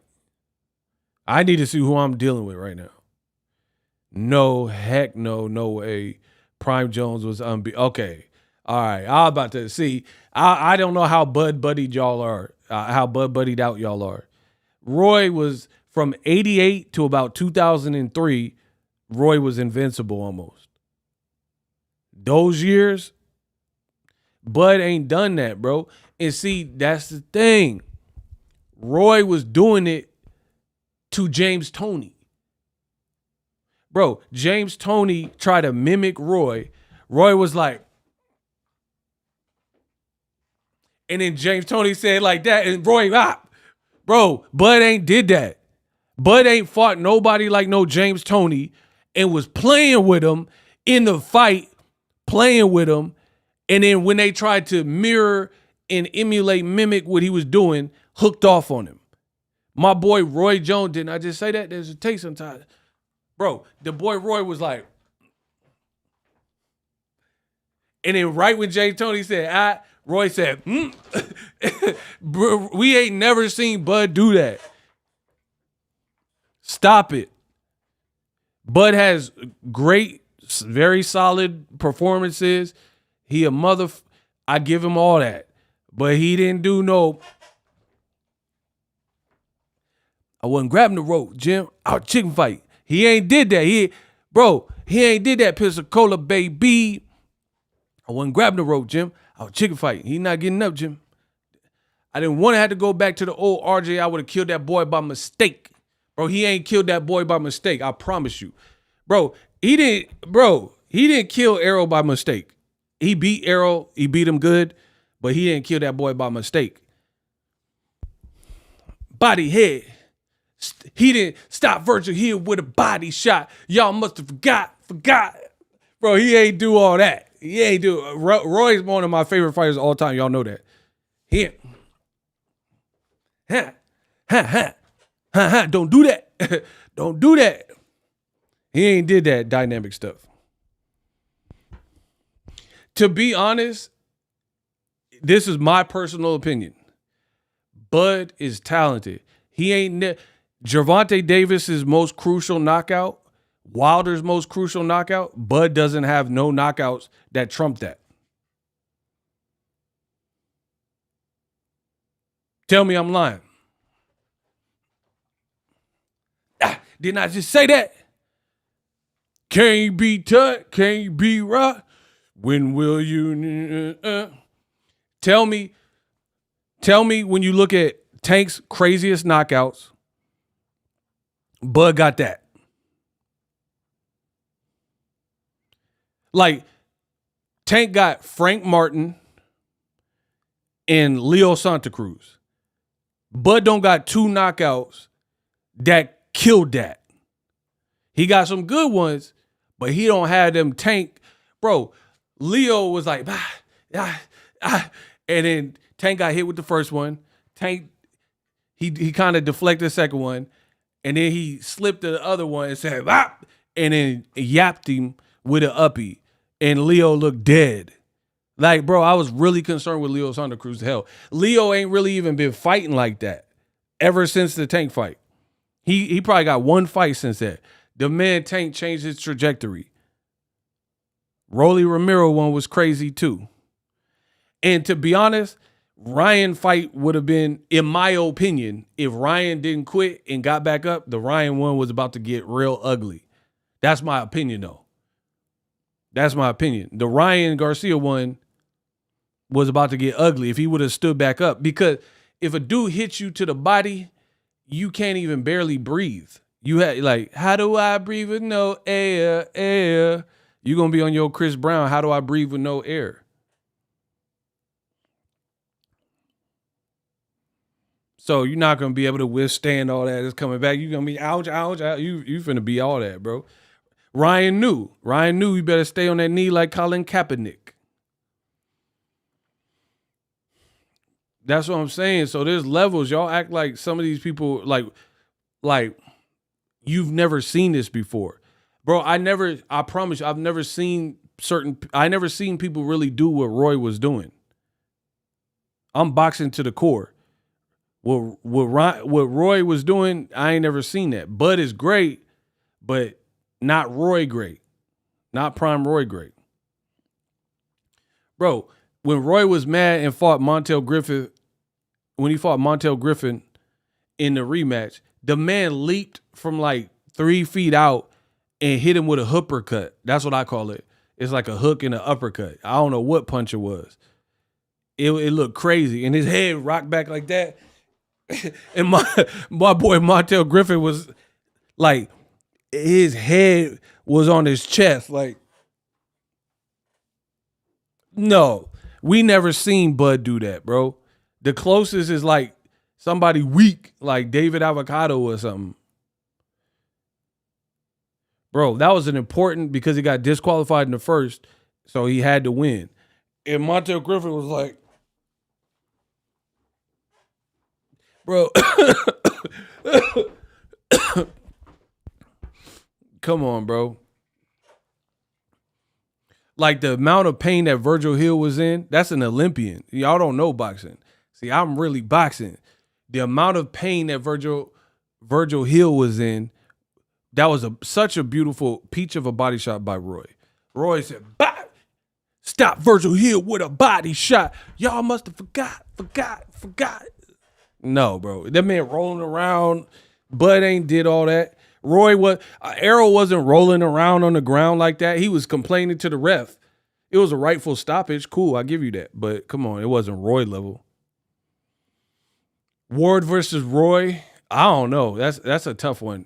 Because they're two different generations, so you would have to essentially take an older Roy and then a prime Ward. You know what I'm saying? So it's hard to put me in the... They're just two different generations, bro. 5 months later, rematch, I need my crowd. Yeah, Roy would play basketball games and then fight. Crawford can't do that. Tell Crawford to play a basketball game before the Canelo fight. Them legs gonna be shot. Tell Terence Crawford, if you want to impress me, go play a full court basketball game right before the Canelo fight. Roy was doing that. Roy was having big fights. and playing basketball before. Tell Crawford he said he raw at basketball. Tell Crawford to play some hoops.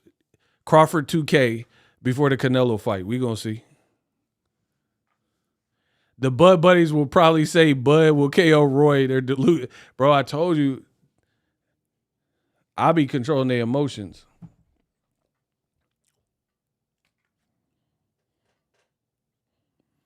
Boxing, you can't be that emotional with this, bro.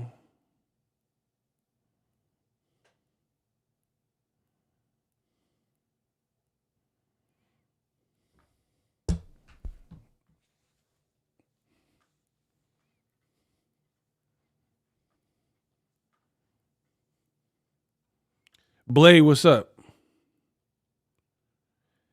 Bro, I seen Bud knock out Andy Ruiz. Yeah, all right. Show me. Where the tape? Listen, if you ain't got the tape like dog, I don't believe you. Show me a tape of Bud knocking out Andy Ruiz, who knocked out Joshua. Okay.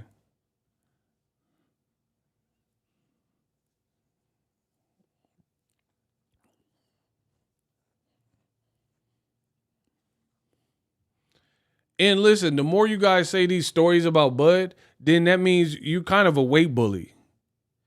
If Bud is knocking out Andy Ruiz, then why have you been fighting at 135, 140, 147 if you're capable of knocking out top heavyweights?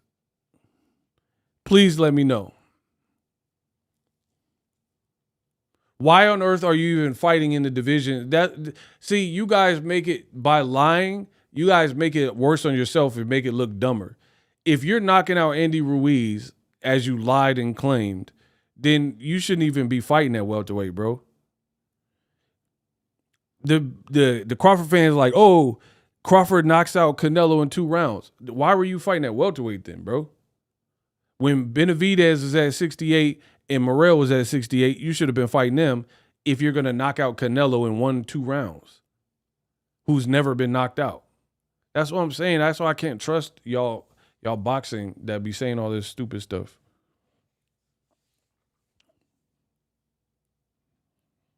Bud couldn't KO Madrimov and Virgil smoked him. We gonna see. I'll be glad when this fight's over. This fight stink. It smell like booty. Every time I think about this fight, I smell booty. It smell like pure booty. I'll be like trying to get ready. I gotta put potpourri around the house because every time I make these videos about this stupid fight, it smell like booty. I just feel like people are gonna be disappointed, bro. I feel like it's gonna be a disappointment. I truly do. And it smell like pure booty. And then the Bud Buddy's gonna get mad because I'm being real. The fight's a mess. Turkey messed up bad. But all of that stuff, y'all was praising Turkey. They talking about Shakur fighting in Saudi Arabia, bro, against Tio. In Saudi Arabia, bro, Shakur and Tio, they're both from the East Coast.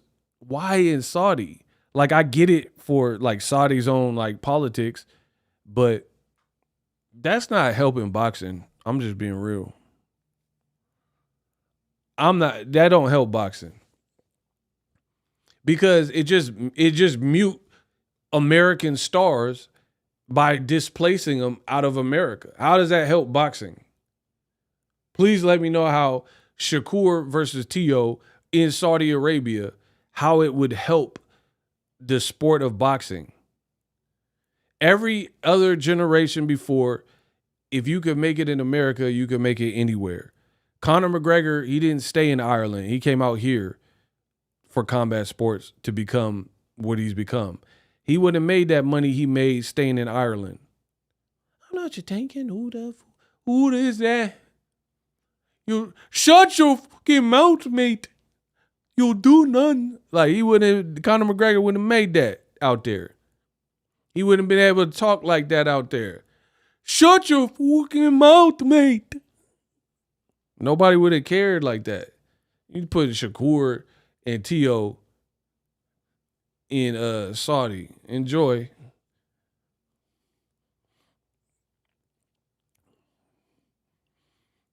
Ego, just watch it turns out to be a draw. Bro, it's going to be something stupid, some politics or something.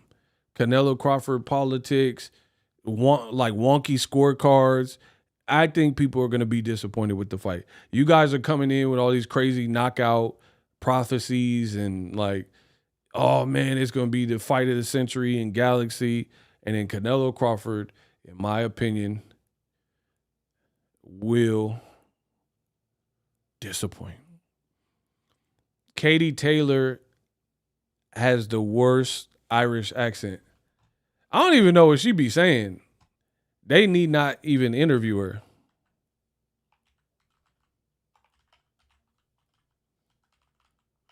He said Katie Taylor, she got the worst.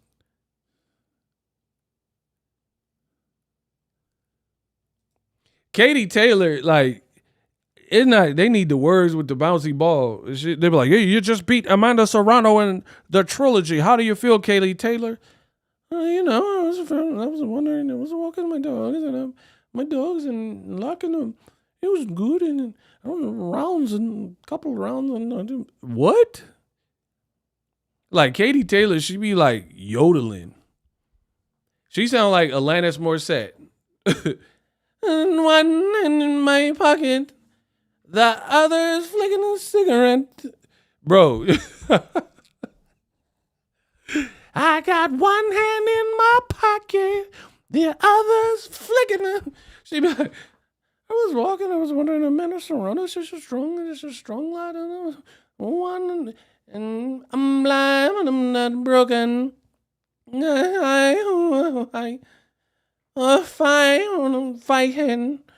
Fighting pride.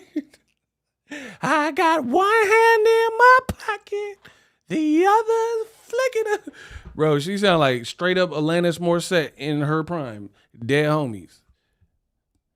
Isn't it ironic? And like rain on your wedding day, it's a free ride. I just didn't think. I figure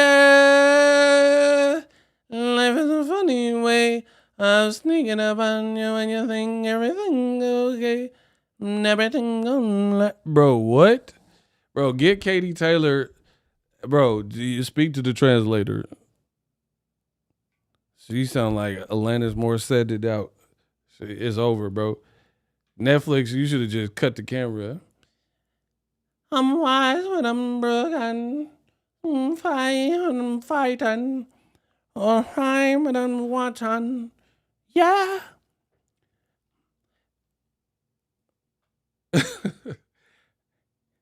It's not fair to remind you of the message you made that you gave me. Yo. I don't know, bro. Oh my God. My boy Tyler says she talked like she out of breath. Bro, she can't breathe. Like she just recorded Biggie Ready to Die album. I call C's and tell her to get that big butt nurse with a big booty to come. The doctor said I need about 3 weeks of recovery. All the nurses are loving me. Saying the best part of the day is my half. Feeding me breakfast and giving me. Bro, she sounds like she recorded Biggie album. Dove. I'm going back to Kelly. When the limelight hits your lyrics, just fit you. Had so hard that your head can fit you. Either I'm with you or against you. Format venture. Back to the maze I sent you. Talking to the rap inventor. Spell my name right. B-I-double-G-I-E. Me and Caesar Leo. Bro, that all her interviews sound like that. I put flossing in Y on her. My enemies see preferred Versace. Oh, see me out. Don't wanna every cutie with a booty. Bro, She sound like Notorious Thugs out this month.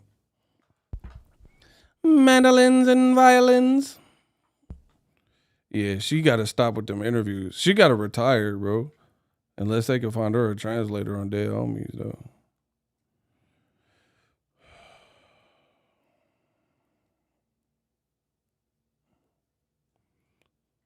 Bo Mac said we gonna beat Canelo. All right.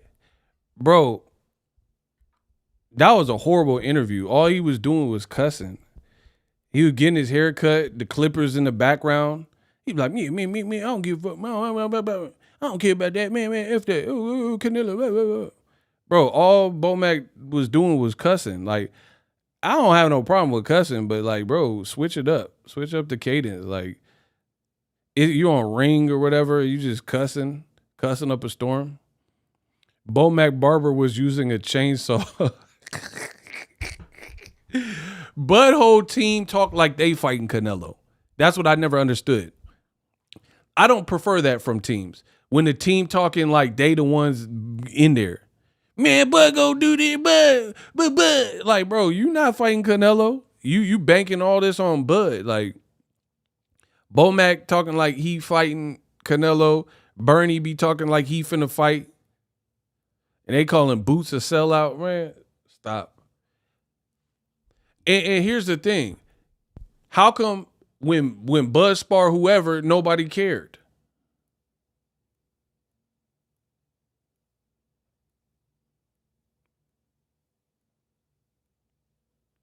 I'm lying?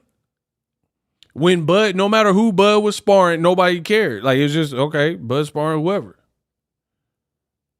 And then Bud gotta like wake up during the interviews. Wake up! Take another one to wake up.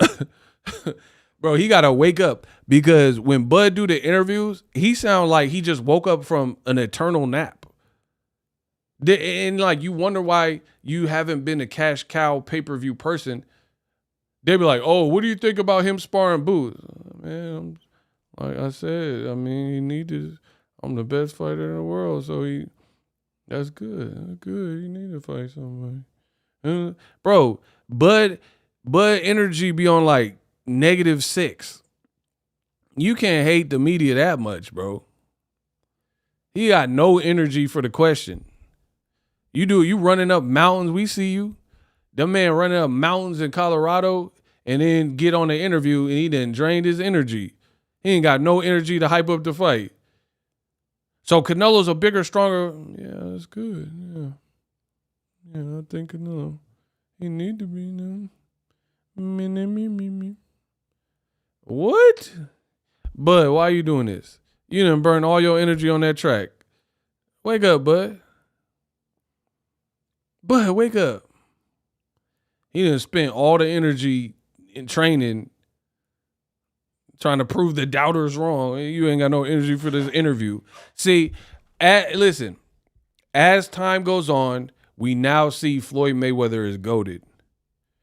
Floyd trained just as hard as Bud, if not harder, never lost, fought better competition, and still entertained. Bud can't live up to that because he's not doing the full package.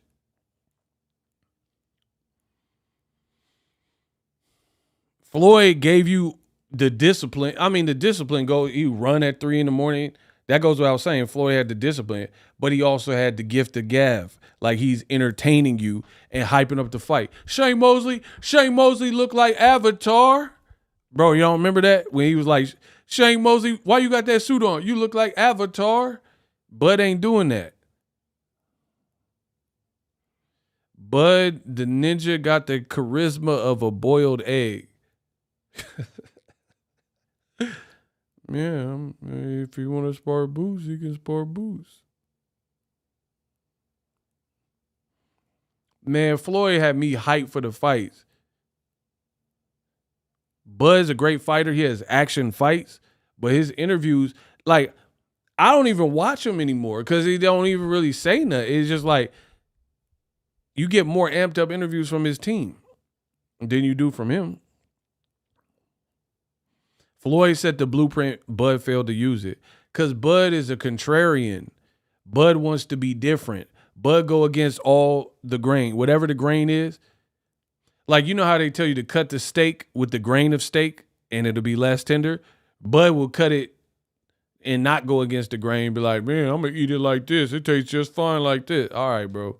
We trying to tell you how to get the best prime cut of the steak, and you just doing it different. Everybody got an iPhone. Bud got to get an Android.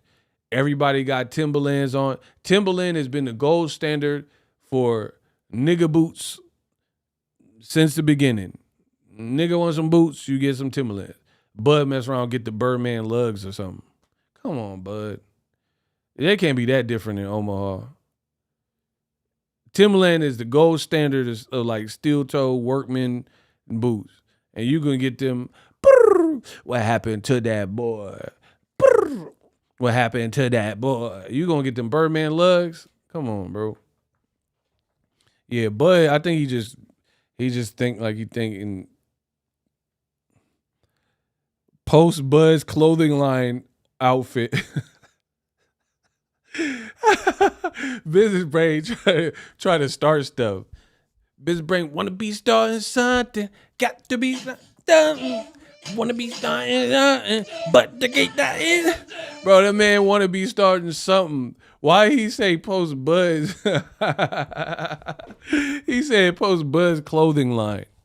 Bro, Bud got like a Ross store in Omaha. It got like 3 racks. It's like shirts. The shirts got the TBC logo. They all like this.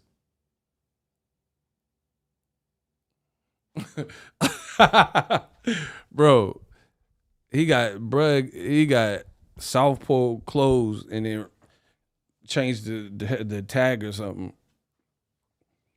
Bro, the man had a Letterman trench coat.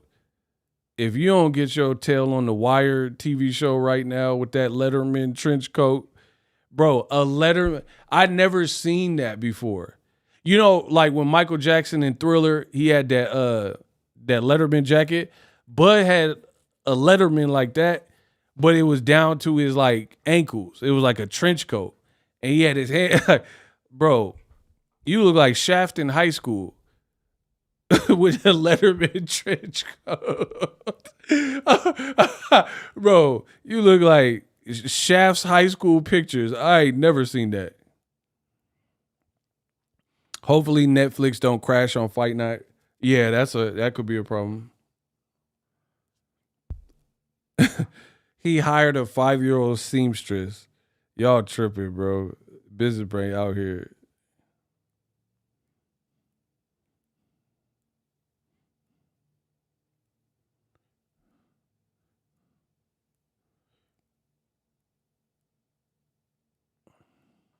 Bro, look. I ain't never seen this, Bud. Bud just be doing whatever. They ain't mowing the grass behind him. He got this letter. Bro.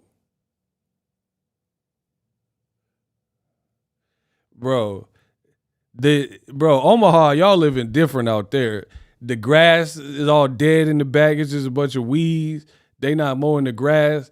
And he just standing outside like the Wire with the Letterman trench coat. Bro, that man, come on, bro.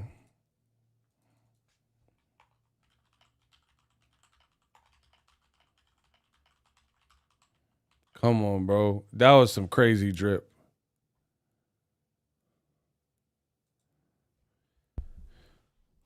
Bro, this man, he dressed like Blizzard from Juice. Bro, he hiding a shotty in there or something. Remember Blizzard of Juice? He was like, hurry up and strip. God, because you look good. Bro, he got the shotty from Blizzard in Juice up under that trench coat. There's no way you don't have a shotgun. Hurry up and strip. Hey, Q, you want a piece of this, Q? Bro. Bro, Bud said, hey, Q, you want a piece? Nah, man, I'm all right. he got that. Bro, he got the Winchester from Terminator 2 up in that. Boom, boom, boom, boom, boom. Do-do-do. Boom, boom, boom, boom, boom. Do do do. Boom boom boom. Your clothes, your boots, give them to me. Yeah. The T1000 could not phone complex machines, guns and explosives. Bro, the man got a shotty up in there. That's crazy. That is insane. I ain't never seen no one, bro. He got a Dipset trench coat killer. Man, I'm moody. The judge is Judy killer. Bro, he got the 2003 Dipset all day, man. I get computers putin'. I tutored the student. I neutered the neuter. That's from Hooter to Hooter. Zab Judah is Judas. Bro, that man got the Dipset joint on. Heck no. $10 full man. So I'm thinking after Canelo KO Bud, the Bud Buddy channels will give him participation award. He dared to be great while going back to yelling about Benavidez. Bud really ain't got much to lose but his O. Yeah, he gonna make money. My thing is this. I'm not doing no participation trophies. I'm not doing that. If Bud lose, then we not doing no part. Oh, you dared to be great. No, we're not doing that. Shout out to Full Earth Man. We not doing that.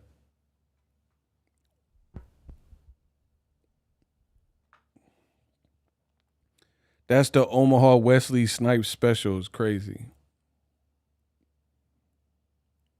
Hurry up, cause you look good.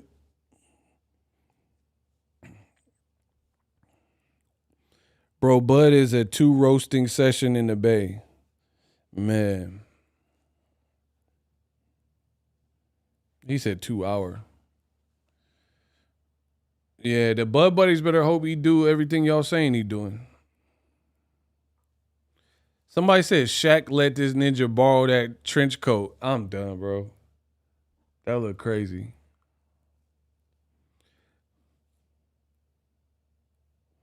The fact Bud said he only 70% sure he beats Nello says it all. But my thing is this. Just from the preamble, the pre-build stuff. On the pre-build, right? The pre-build, the reality is, for the pre-build stuff,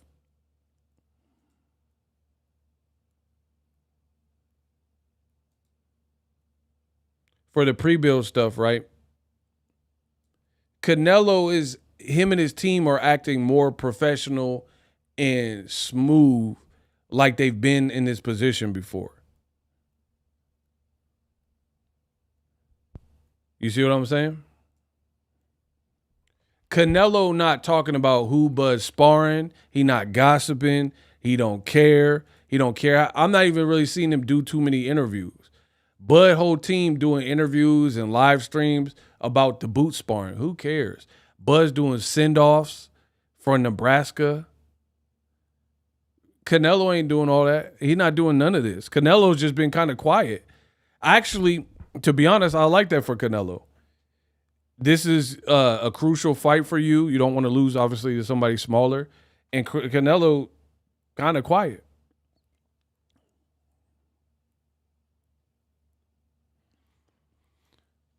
See, people like C sound stupid.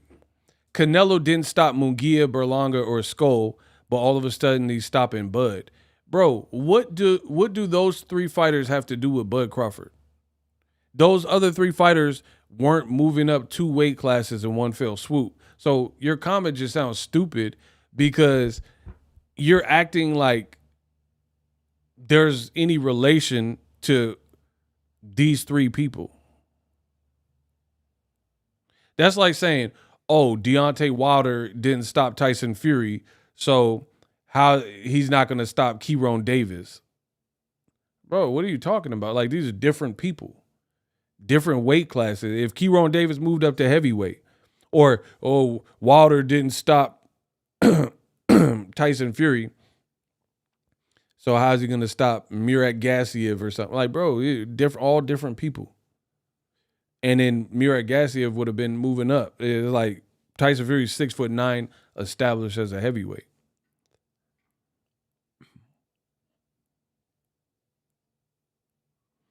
There is the toughness of your chin and will is real, my boy.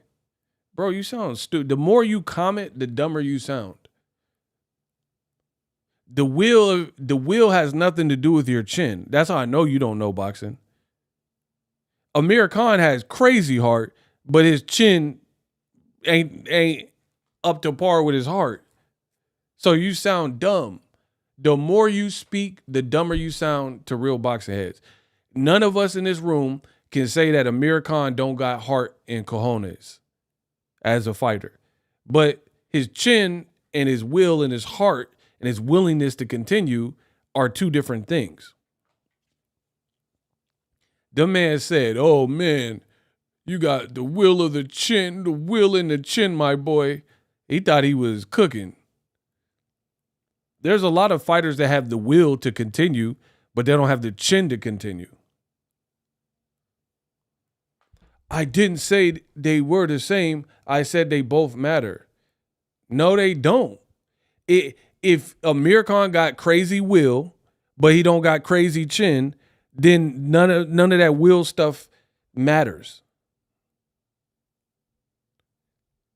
If you got the heart to keep going, but your body shuts down, that doesn't matter what's in your heart. If your brain says, ouch, we're in pain, let's shut down. No more legs.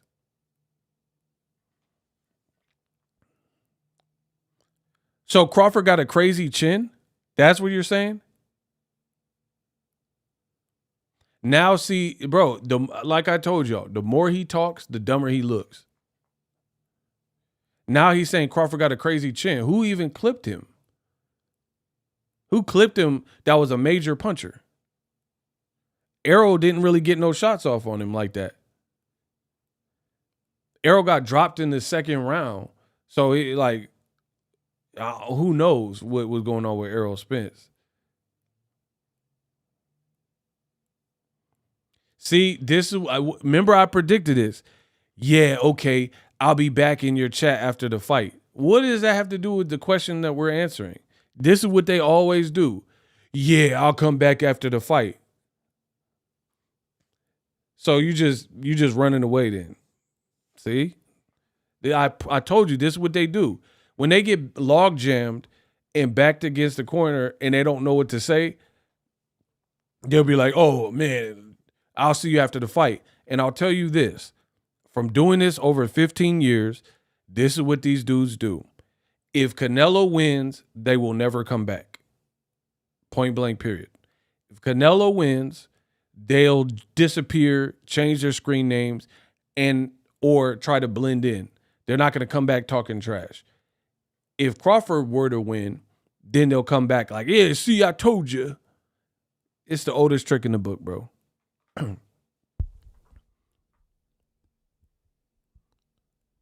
Because you think you a prophet, but can tell you never threw a punch in your life. Who said I was a prophet, bro? What are you talking about? This is what the Bud Buddies, this is what they bring to the table. Now he said, I think I'm a prophet. Still won't answer the question. He got flamed up, and then that's what they always do. Deflect. Get in their emotion. Now he start talking about me. Oh, now he know my whole life. Now he said, I think I'm a prophet. Still nothing to do with the boxing. Nothing to do with proving me wrong. This is what the Bud Buddies do, bro. And again, they're going to wait till the outcome. And if it's the result that they want, then they'll come back. If it's not, they'll never come back. Bro, to me, the more the Bud Buddies do this, the more, my man said it, Knight Rider, nervous. The more you do this, the more it shows a lack of confidence. You're scared. Only fear makes people do this. We're having a regular civil conversation. I barred y'all up with pure facts. No one proved any of my facts to be false or like made up or make believe. And then they come in with the rah stuff. That is fear. That is fear. Only fear makes people do stuff. Like, it's like, that's how you could tell when someone can fight. Because you go to a bar and then a person will be like, ah, rah, and drunk. That's not the person that can fight. The person that can really fight, a lot of times they be quiet. The drunk guy at the bar is like, ah, I'll kill you. I'll kill you for the everyone. But then he don't, little as you know, the person that he talking crazy to, is an MMA fighter or a boxer. And then that person is super calm because they spar every day. They know you can't beat them. So they're not even with the rah-rah and the shenanigans because there's no reason to be. The real fighter is like, I can badly, mortally wound this person and hurt them. So I don't have to like use my voice and intimidation and scream and make a scene. I've been, trust me, Block Clout World. He said, delete your channel after Bud wins. More emotion. Why would I delete my channel off of any particular fight outcome? If you've seen how much money we make, why would I delete my channel based on any fight? More emotion. They can't help themselves. I control their life. Do you understand this? All I do is speak boxing, give my opinion, tell the truth, and this is what it gets. Oh, delete your channel. Bro, I make full-time income for the last 15 years. I don't have to work for somebody else. Why would I delete my channel? Not for this fight, for any fight. The same clowns that was like, oh, after Mayweather Pacquiao, delete your channel. Why would I do that? That's how I know I've destroyed them. I haven't even given a full-fledged fight prediction, and me talking about Bud's resume got them like foaming at the mouth. See the delete your channel, bro. That's how I know I won. You don't hear me like raising my voice. I'm not yelling. I'm not cursing nobody out. They come in there, oh, what are you gonna say for yourself? Bro, I don't care if Bud wins, great. You beat a washed up Canelo. Good job. This is the Bud Buddy energy I try to tell you. I asked you guys, is Canelo in his prime? You guys told me no. I don't think that Canelo is in his prime. So the biggest question here is, how does Bud look moving up all this weight and dealing with the weight? That's it. Yeah, they're like toddlers. They lack emotional intelligence. Facts. When they hate, donate. We just get back to the basics. Yeah, they did the same. Wilder Fury, delete your channel. Ah. Yeah. Oh, and bro, only a broke person would say that. Only somebody who's truly broke would say delete your channel because of a fight outcome.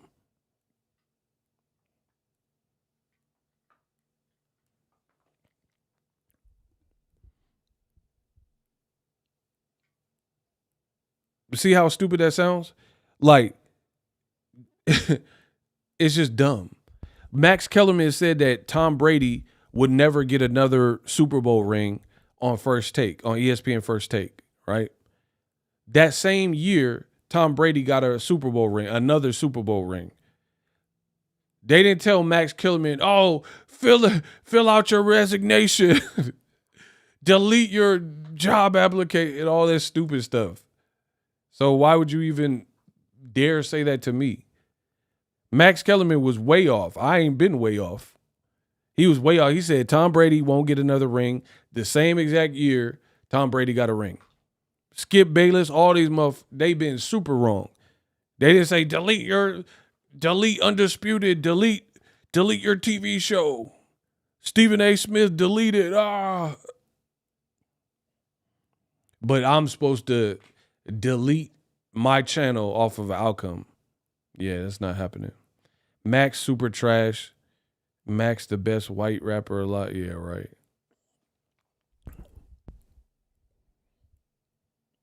Bro, the Bud Buddies, they delusional. They're delusional. I'm being real. I like Canelo how he's moving more than Bud's team how they moving, because all he's doing is posting pictures and everybody else is reacting. I ain't seen one interview from Ring to Dana White to Zuffa, nobody where is Canelo and he's breaking down what's happening with him and Boots and sparring. I ain't seen no interviews from Boots where he's like, yo, I sparred Canelo, it was 5 rounds, blah, blah, blah. But then you got Bud's team. Everybody on Bud's team has commented on the Boots sparring. Tell me I'm lying. Eddie Reynoso not doing no interviews talking about what's happening in camp and with Boots. Jaron Ennis ain't doing it, and Canelo ain't doing nothing. They're all just working, trying to push each other and help each other. But then you got the other side who's worried. It reminds me of me. You don't ever see me mentioning other channels because I don't know what they're doing to even mention them. I don't watch YouTube boxing, right? But YouTube boxers, they all watch Boxingego. And they be like, oh, Ego said this, I can't believe it. And make videos about me, put my name in the title for clicks. So it shows you in this world, so you guys know, right? It shows you who is the cream of the crop. The cream of the crop he let everybody else talk. Boxingego, I don't have to make videos and put no other channel in the title of my videos. I get clicks. I get money. I don't have to put like John Doe Boxing. Why would they say this? I don't even have to listen to them. But they all have to listen to me and put my name in the title, whether they agree or disagree. That's how the hierarchy works in this world. It's not exclusive to boxing, but boxing observes this rule. Canelo, he don't have to talk about Jaron in it. He's just sparring him. Let's work. They working. It is what it is. You got Crawford's team looking at pictures and Crawford's fans, Bud buddies, talking about what's happening based on some pictures. Oh, Boots is beating him up. Bro, this is how garbage the people are in boxing. The same people saying Boots ain't and Boots is a sellout and Boots can't prepare Canelo because he's no Crawford. Some of the same individuals are saying that Boots is destroying Canelo in sparring and making Canelo quit. How dumb do you have to be to have two different statements that are this far apart and you're preaching all of them all at once? Boots ain't nothing. He's not that good of a fighter. He can't prepare Canelo. But then you say Boots is whooping Canelo. How dumb is that? The same guy who's not a good fighter is also making Canelo an experienced veteran who's bigger, like weight class wise. He's making him quit. Which one is it?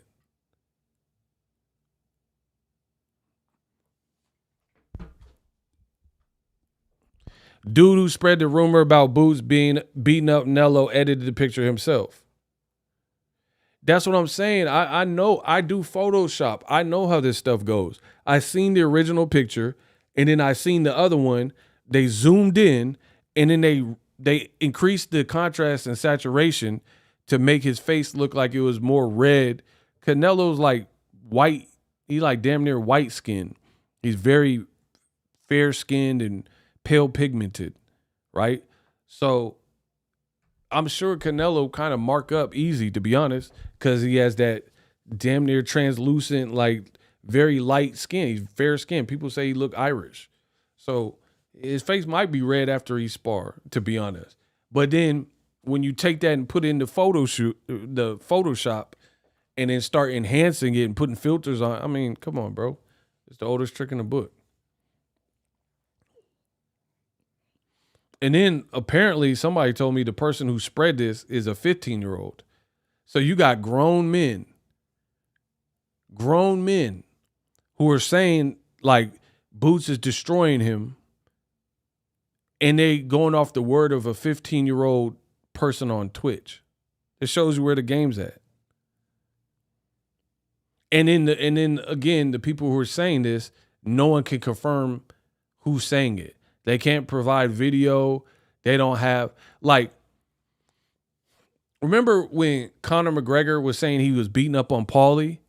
Little by little, Conor started at least showing you pictures of Paulie, and it looked like he was getting touched. His face was like, then he started putting snippets up. So at least you're seeing that, like, all right, in these clips, it looks like he's getting the best of you, and there's a bunch of pictures of his fist rocking your face, and your face is like that. We're not seeing all that from Canelo and Boots.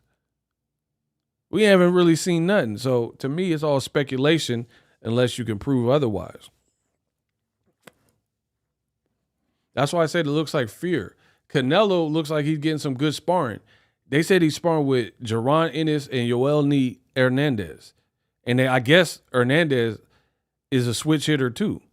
Bro, he getting top shelf work because he a big dude and he can fight. Watch his fight with Kieron Davis. Kieron Davis could fight. Kieron Davis beat Elijah Garcia. See, that's what I'm saying. These dudes don't know boxing. They're all emotionally invested into singular fighters. And yeah, he's sparring Val Saint, another switch hitter. Canelo getting good work. He getting real good work. So why would you be mad? So to me, it's fear. Because if you were really a diehard Bud fan, you would want Canelo to get the best sparring possible so there's less chance of an excuse. But they sound angry about it. They sound mad, like borderline is like borderline ridiculous. They're almost making it sound like to be sparring these young, talented fighters is bad for Canelo. But then if Bud spars a good person, it's great work. You see how stupid it sounds? Do you understand what I'm saying? Like, I would never look at somebody training and then they enlist the service of a talented person and then I try to use that against them. People literally said when the Boots pictures came out, they said, oh man, Canelo's in trouble because things aren't going well, so that's why he's desperate and he's getting Boots, Jaron Ennis. They try to spin it into a negative. Now he's so desperate, he has to have Boots. And then it went from that to Boots can't help him, and then it went from that to Boots is destroying him in sparring. Like, these dudes are all over the place. To me, that's why I said I wouldn't want none of these people on my team. I wouldn't want none of these people to be my fans because they make you look bad. If you really believed it, if you have faith in Crawford that he gets it done, cool. Be faithful. Like Roy Jones, I told you he was my favorite fighter. I never did this with Roy. I don't care who Roy was fighting. I had confidence in Roy. That's it. I don't have to put out lies about the opponent. I don't have to bounce back and forth. There's no reason I had so much faith in prime Roy Jones Jr. that I didn't even have to be aggressive because I knew Roy was going to handle that. These dudes are not confident. That's why you get this faux aggression and yelling and cussing and name calling and threats and all this other stuff. When you're truly confident, you don't have to get defensive or nothing. You're just, we'll see. All right, bet. We'll see. And that's why they get mad at me so much because I am that. I'm so confident. I'm so chill. I get on here, I punch in, and I punch out. And they get mad at what I say in between. You don't hear me like about to pop a blood vessel. I don't have to do that. What am I doing that for? I don't care. I don't care about this fight. I don't care who wins. Whatever happens, happens. You can believe whatever you want. You're going to be crying when Canelo gets beat up. Okay. What else you got? Emotions, people. The moral of the story, emotions. And then the same emotional dudes. But what about Errol? What where is Errol? Where's Errol even been?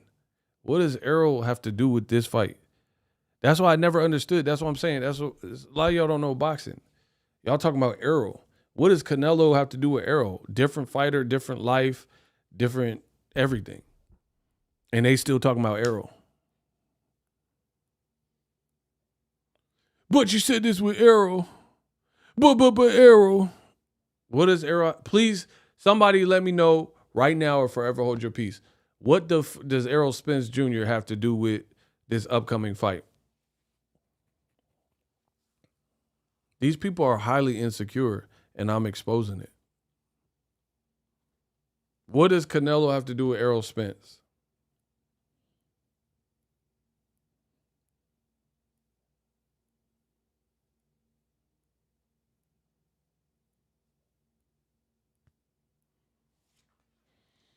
Please tell me this connection, because y'all keep bringing up Errol Spence for no random reason.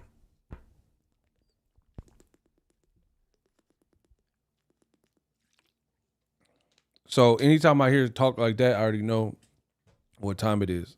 You a fanboy. You a man fan. You bringing up Errol because it's soothing or whatever. You're emotional.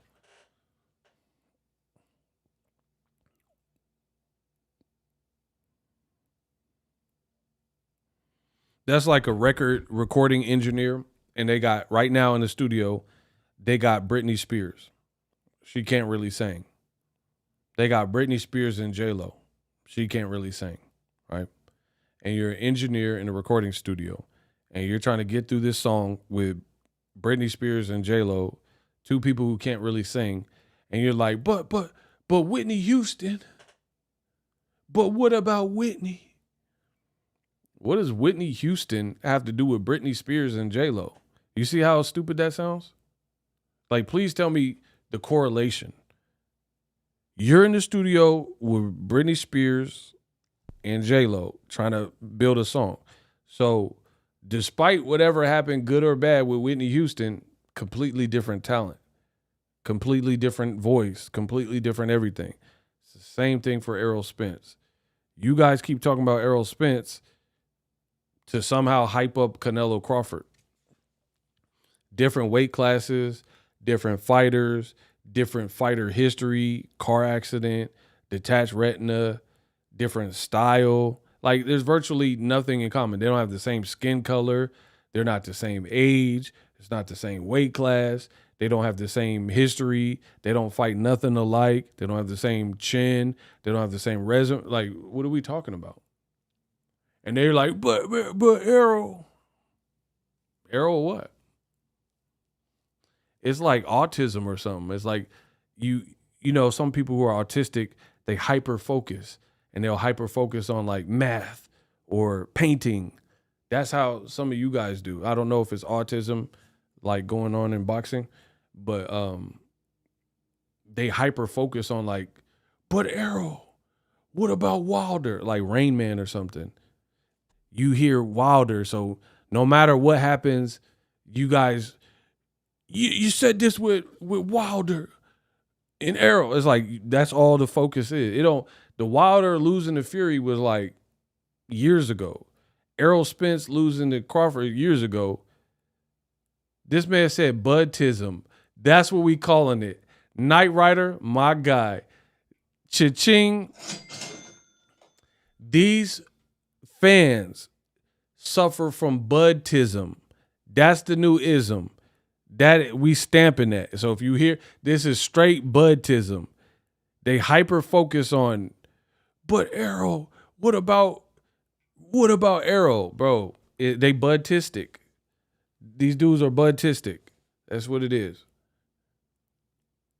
They heard and remember one fight, the Errol fight, and just, no matter what. So whether Bud's fighting Madrimov, God, Canelo, it don't matter because Errol. Because they're Budistic.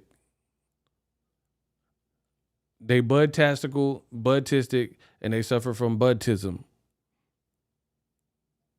They came out their cornfields. These inbred ucks came out the cornfields with their Budism. And now it's like, but Errol. But Errol lost. Okay. Errol got dreads. Canelo got red hair.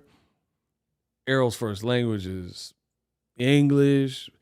Canelo's first language is born ready or whatever, Spanish. I was born, you know what I mean? Like, what is this fascination with Errol Spence? These dudes, it's like they got like homoerotic fetish. It's like boxing's weird. You can't say nothing in boxing without somebody talking about a wiener or dick and like, you know what I'm saying? Like, it's weird.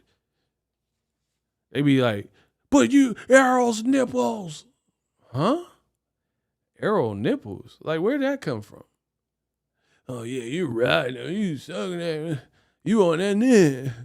Like, you glazing that damn. You glazing that schlong.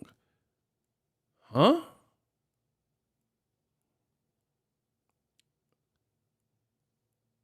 My name is Boxingego, not Coxingego. You feel me? And that's all they talk about, Cox. Like Courtney Cox, all the Cox. You know what I mean? Like off a pure boxing conversation. I'm like, man, Bud moving up. It could be a challenge because of the way. Oh, yeah, you ride Canelo. Oh, you love Canelo. Schlong. What? Bro, where did they build? These can't be real men, bro. Can't be real men. That's that budism, bro. I can tell y'all never got out. Y'all ain't never been outside for real.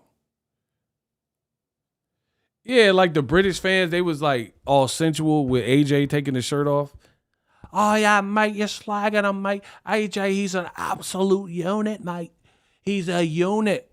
Bro, I'm not going to see a greased up, oiled up Anthony Joshua and call the man a unit. But y'all in the UK was doing that. He'd be like, your boy Deontay Wilder, look at his legs, his chicken legs. Oh, yeah, mate, you're slagging him. AJ, look at his pecs. His absolute unit, mate. What? An absolute unit? Bro, get the UK out of here. That just sounds sus. That sounds real sus. To call another buff man a unit. Oh, mate, he's a unit. He's absolutely. That's how the budtastic budism fans are. They done came out the cornfields. They got the ashy ankles, the ashy kneecaps, and they talking about Errol Spence.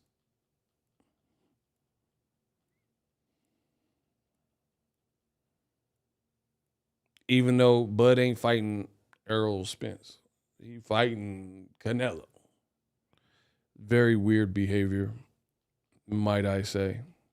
But whatever. I don't care because in 2 weeks, it's going to be over. I'm going to get paid and y'all still be whatever y'all life is, that's what it's going to be. So my paycheck finna be fat. I ain't worried about it. Budtastic, not gonna lie, bro. You got me in tears. Bro, all we do is cook. I be whipping it. I be in the kitchen whipping it, sticking it, flipping it up. I be in the kitchen cooking. I've been cooking for 3 hours. Easy work. And the best they could do is talk about wieners, schlongs, and Errol and all this, Errol's nipples and all this other stuff. They not proving me wrong. They not telling you how Bud's resume is good. So I'll take it. They not everything I said, they not proving wrong. So I'll take that. I'm like, man, Canelo and Boots sparring together and Yoelni Hernandez sparring together. That's some good work. They not proving that wrong. They just saying emotional stuff. Oh, why is he sparring? That man Bomac said, why is he sparring Boots? He might as well spar that last cab driver that he sparred. You see how dumb that sounds? Bomac is on camera and he says, why the F is Canelo sparring with Jaron Ennis? He might as well spar the last cab driver he fought, meaning William School. What does that even mean?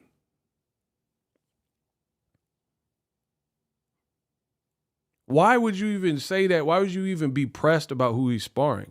You see what I'm saying? It looks like fear, people. It feels and looks like fear. Because you're like, It's too aggressive. It's too aggressive. If you know, like Bud's gonna whip him out. I said it before. He gonna whip Canelo out. Blah blah blah. Canelo ain't really even saying nothing. Why are you? Somebody said Bomac was hangry. Why are y'all aggy? Like, I don't even understand it. Like, Canelo not bashing Bud. He not really even saying that. No one's even really talking about the fight. To be honest, why are y'all so angry? Man, I'm just going to say it. Boots a sellout. And I'm just telling the truth. The facts is facts. And Boots are... Why do y'all care? If you know Crawford is going to do all the stuff y'all saying he's going to do and just run through Canelo, ding dong, the witch is dead, and then have his feet curl up under the house like in the Wizard of Oz, and Canelo's done, Bud's undisputed, then there's nothing to even talk about. So for me, I'm not trusting nobody. I'm not trusting when people do all this like yapping. I'm not. I don't. I think Bud is very confident. I think Bud's going to try to give it a go, but your team is making it look like insecure to me by doing all this talking. Canelo not talking. He not really talking. He not doing no extras. He not interviewing about who Bud is sparring. That's your team is doing that.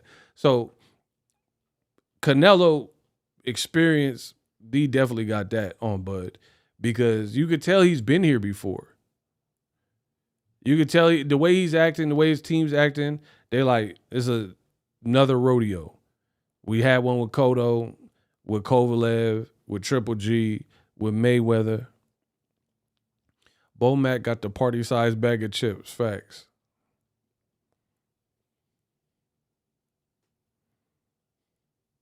Like, and you know it also seems weird? Correct me if I'm wrong. Bud's team seemed more aggressive versus Canelo at a higher weight than Madrimov. Is that cap or fact? What they're saying and how they say what is going to happen is more aggressive than any of the pre-fight banter for the Madrimov fight. Is that cap or fact?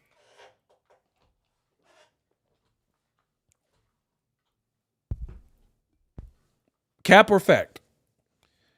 What they're saying is going to happen, how it's going to happen is a lot more aggressive than anything they were saying to Madrimov.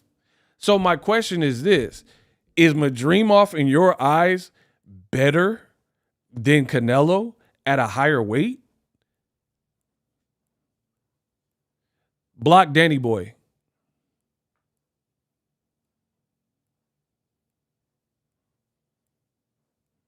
That man lying on me.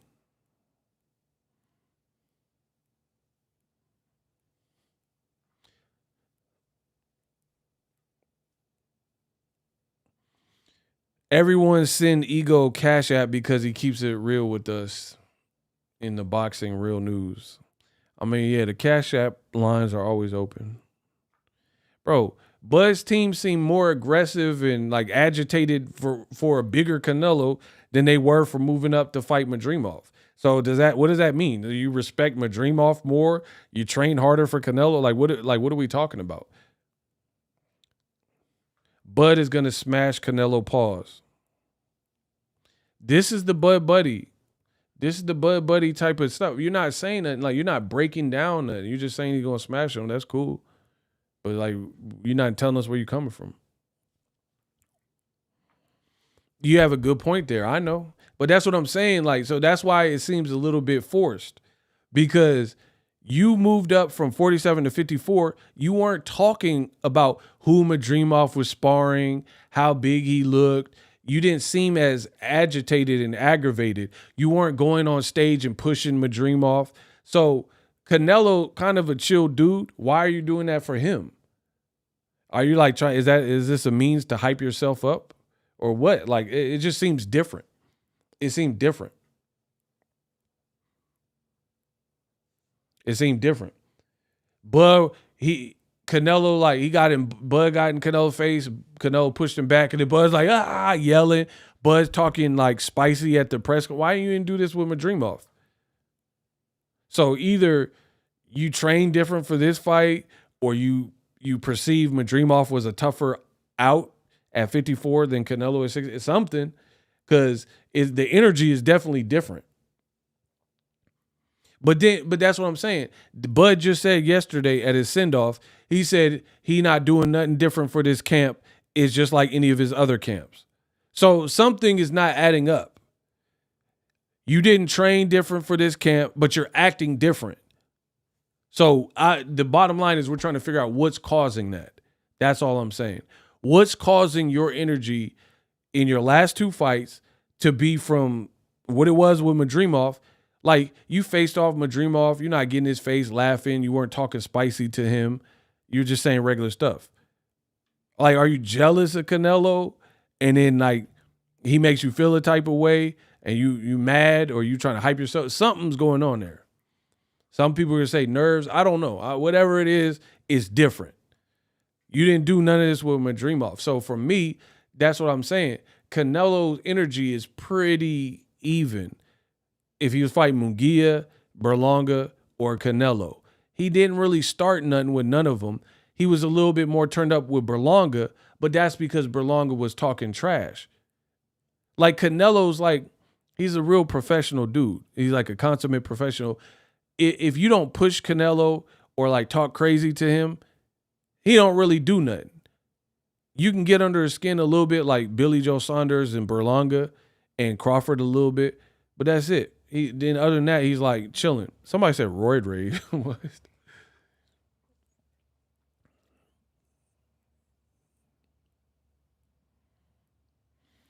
Ego really the best, and it's not even close. Other podcasts be talking BS because they talk with emotion.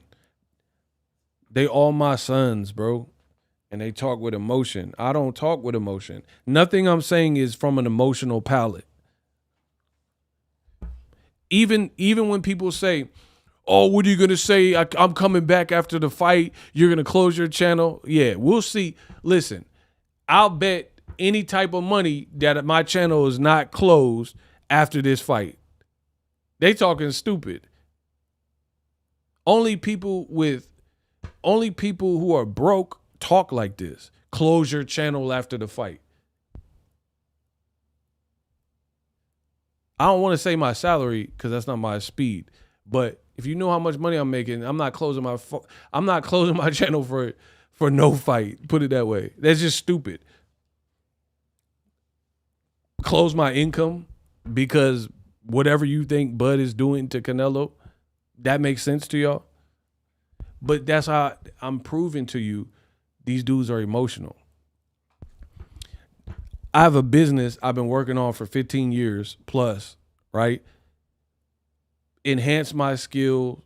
Daily I work on my skill. I give you the highest quality available every single time out. Every year I up something. And they talking about, no, but close your channel after Crawford. Sounds stupid to me.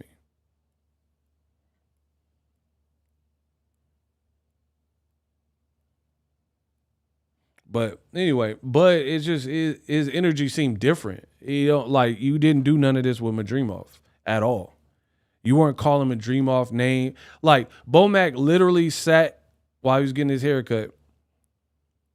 Ryan R said, you got me in tears, fam. We got a $5 cash app. Shout out to Ryan R. Bomac said, I don't give a F about the boot sparring. I don't care about none of that. F that, blah, blah, blah. Bud gonna whoop his ass. Like, no breakdowns, no, like, strategy, no, like, oh, I seen Bud do this in sparring. It's just, he gonna whoop Canelo and beat his ass.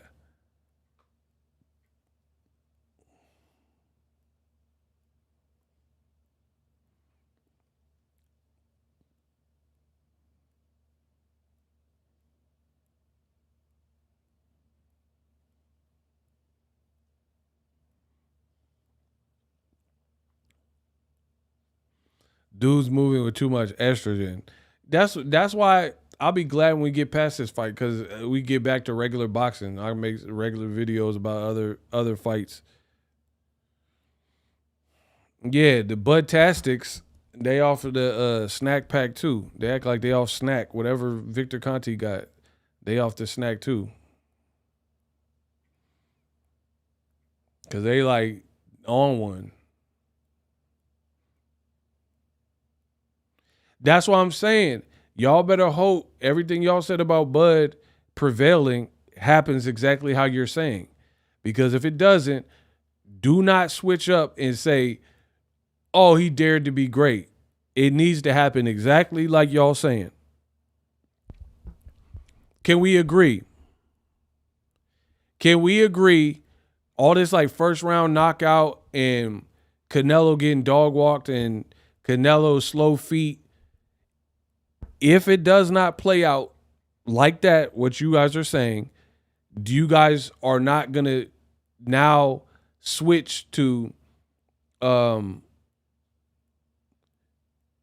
Bud made a lot of money though. Bud dared to be great though. Can we all agree that we're not doing that? Now, what I've said about Canelo is still the same. I still think Canelo's on the back half of his career. I'm telling you that before the fight happens. I told you that before I knew he was even fighting Crawford, that I think Canelo's on the slide.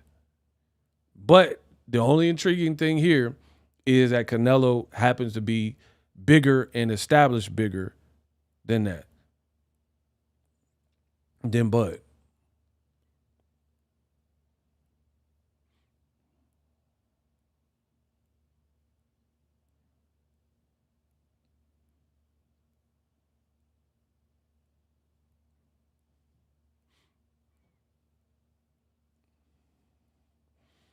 And like I'm just being 100% real. If Bud does what you guys are saying and walks through Canelo and stops him easily, and it looks like the Errol Spence fight where it's like one-way traffic, I feel like people are going to be very suspicious of that. That's what I believe.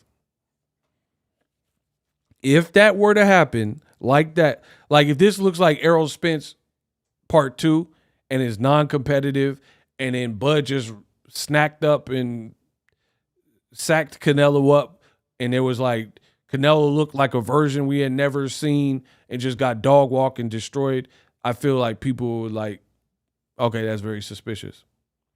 The man said, why? Why? Bro, if you run through Canelo at 168 like that, why didn't you run through Madrimov like that? What do you mean, why?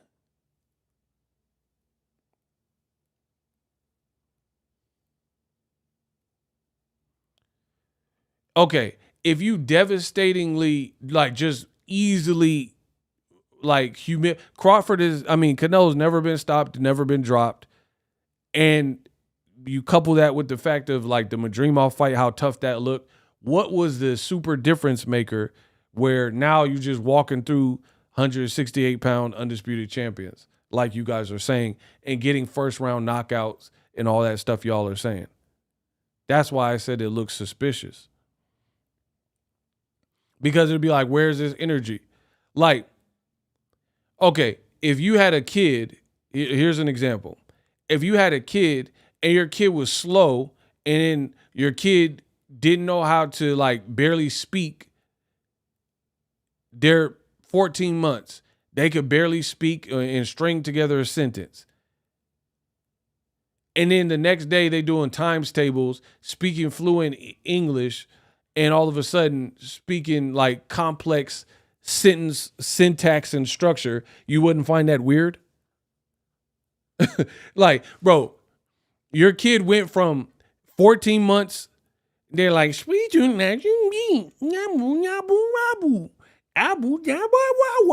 like they don't know how to speak.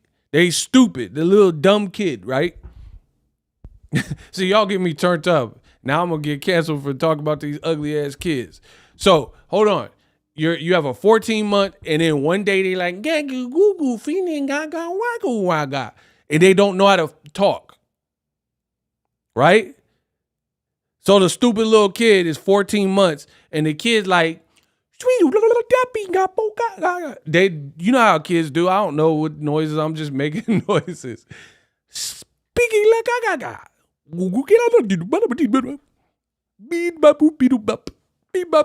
that's how they're talking. They don't know how to communicate. They're a little 14-year-old infant that can't form a sentence. And one day they go from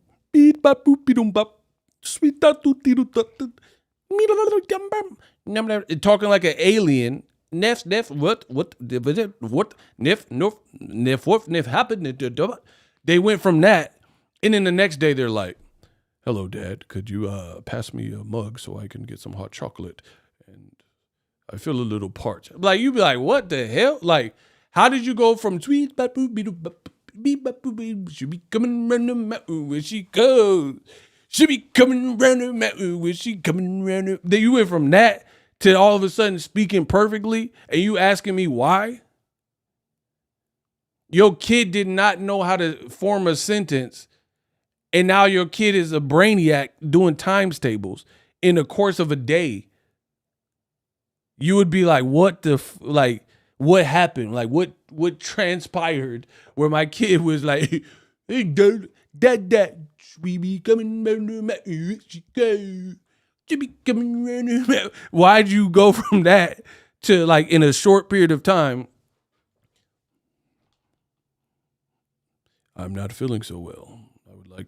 I would perhaps prefer to take a nap. Could you put my applesauce with a little Grey Poupon?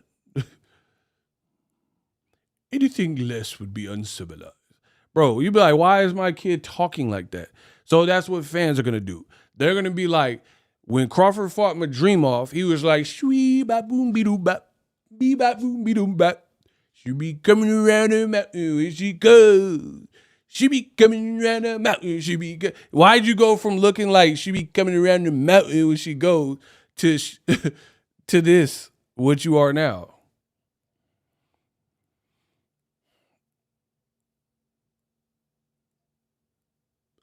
The Osho is budtastic, bro. He suffers from budtism. Styles don't make fights. Yes, they make fights, but so do weight classes. So weight classes don't make a difference.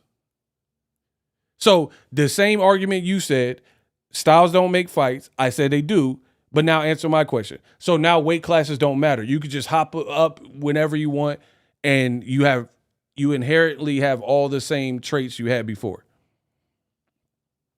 I answer your question, now you answer mine.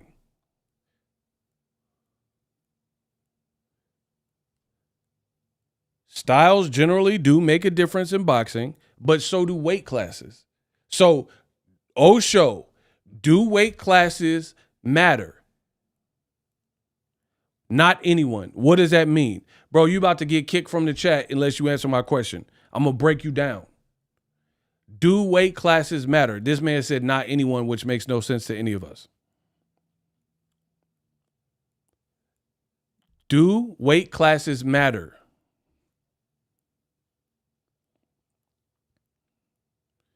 I think Bud can gain weight, but that's not what I asked. You have one more chance. Do weight classes matter? I gave you a yes or no answer. You refused to pay me the same respect. Business brain, hand on the trigger. If the Osho does not respond in 30 seconds, okay then. We don't need to hear all that extra stuff. So you agree weight classes matter. So yeah, that's why it would look suspect if Crawford dog walks Canelo in an effortless fight. Even though Styles make fights, so do weight class jumping. Kell Brook did good, but then he didn't do good. Like, he did good until he couldn't do good, and Golovkin broke his eye. We never heard about Kell Brook getting his eye battered in until he stepped up to middleweight, which he shouldn't have done, and didn't acclimate. Is that accurate? What I'm saying is a lie. Did Kell Brook ever have any did we, not when he got stabbed or something, but did we ever hear about Kell Brook having a serious game-changing, career-altering injury until he fought Triple G? Because the Arrow fight came after. Did we ever hear about Kell Brook receiving an in-ring injury before the Triple G fight? The only other injury he had, we got stabbed, and they said he was at some dude house or something. I don't know what went on. I don't know who stabbed him. Who stabbed you? Separate the weak from. Okay, then. So, bro, this stuff is not like rocket science. Yeah, sometimes great fighters break through and do the unthinkable. True. But a lot of times the people come up short too. You know what I mean? Where you have a very talented Kell Brook who was undefeated, and then now all of a sudden his eye's getting broken because he's fighting a guy on a 21 win streak who happens to be bigger.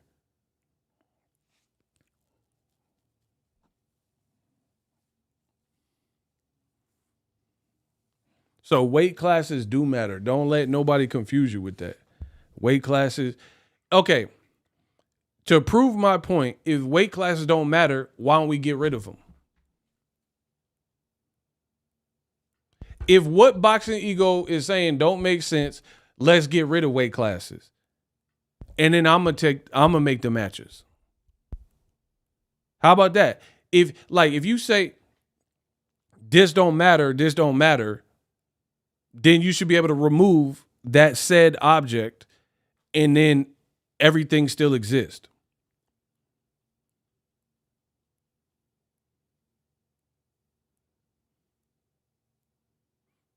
Like, for example, I have a $400 mic right here, right? 400 plus I got audio set up. So it's over $1,000 just in my microphone right here. That's one mic, right? Like Nas, one mic. I'm telling you, I can make similar quality videos if I wanted to on a much cheaper mic and people would click my videos. I can prove that. I can disassemble this mic, disassemble this audio interface, and use my other mics that are cheaper than this one and cheaper setups. You guys would still watch my videos. I can prove that if I wanted to, right? So that's an example where this mic is not making my talking points. It's good quality, but I can also get pretty good quality from some of my other mics. I just happen to, you work hard, you get what you like, and you work what you like, whatever. But I can do it. There's times where I'm on the road, I don't have this mic with me. And I still put out videos, y'all don't even know the difference for real. So that's what I'm saying. You should be able to get rid of whatever it is and still have similar results.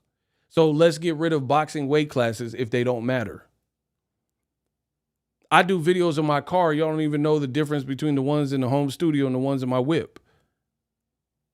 Because I'm goated. I'm really him. So I could do a video in my car and attain great quality sound to the point where it's consistent quality. Because I've worked years for this. I've worked on my audio engineering. That's why you listen to other people, their videos sound tinny, sound far away, it sound crappy. You know what I mean? Like they're in a hallway, it sound like they're in a hallway. They in a certain room with a lot of like room noise and ambient noise, it sound like that. Me, I'm different. I'll be in my car doing videos or in a different room and you get a consistent quality. So the mic's not making me. The mic is just extra. So if what y'all are saying, weight classes do not matter, let's get rid of them. And put Keyshawn in there with Usyk. Put Shakur in there with Usyk if weight classes don't matter. I want to see Shakur Beterbiev. Weight classes don't matter.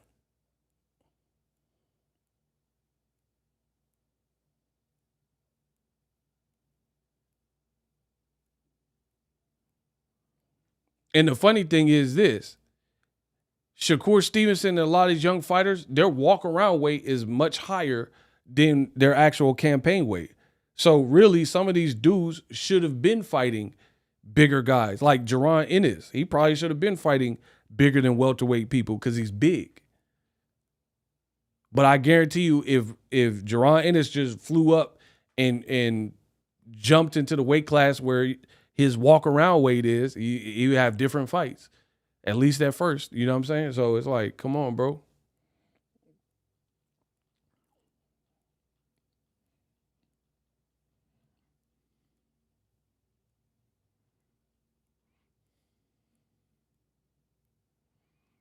The Bud Buddies, they can say whatever they want. Oh, weight don't matter. Then why is there a video where Crawford was saying that he wouldn't fight Canelo and us fans don't know what we're talking about because you're in two different weight classes? There's a video of Bud saying this, not Ego, Bud.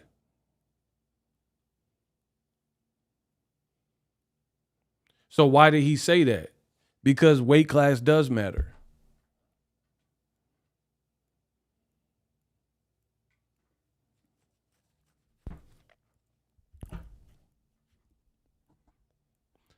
Okay, Osho, you don't know enough to like go like you. First of all, you don't even know how to spell Usyk.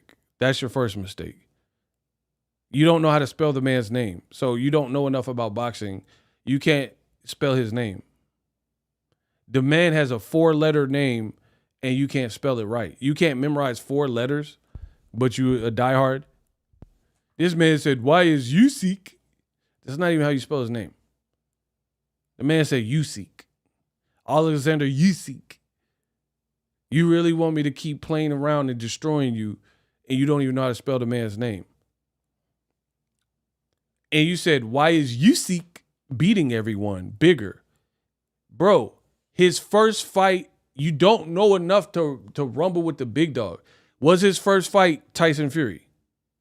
Listen, if you do not answer my questions directly, you'll be blocked. Good luck. You're in the hot seat. Was Usyk's first fight at heavyweight Tyson Fury? Yes or no? Shooters, if he says anything other than a yes or no, block him immediately. That's how we doing this. The O Show, you're in the hot seat. I'm going to break you down. You want my attention, I'm going to give you what you want. Pause. Was Usyk's first fight at heavyweight Tyson Fury?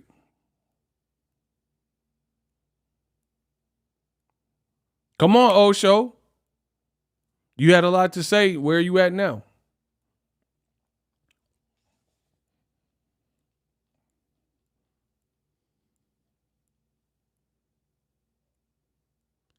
Was Alexander Usyk his first fight at heavyweight? Was it Tyson Fury? Yes or no? He said, nah. Now he German. Man, come on, bro. Now, look, now he German. He like, 999. Bro, now we got Inglorious Bastards over here. I be cooking them so bad, they try to pretend that they Nazis or whatever, German or whatever he is now. I said yes or no. He said, 9. Now he want to answer in German. Bro, now, come on, bro. Now we got Adolf over here. Like, come on, bro. I said, it was his first fight. He's like, 999. What? What is it? You didn't say no. You said 9. 9. 9. That's what you said. You said 9. You off to a bad foot, bro. So your typo made you German. Got it. Whatever. 999. Okay. Was Usyk's first fight at heavyweight Anthony Joshua? Yes or a 9? 999. Was his first fight Anthony Joshua? First heavyweight fight.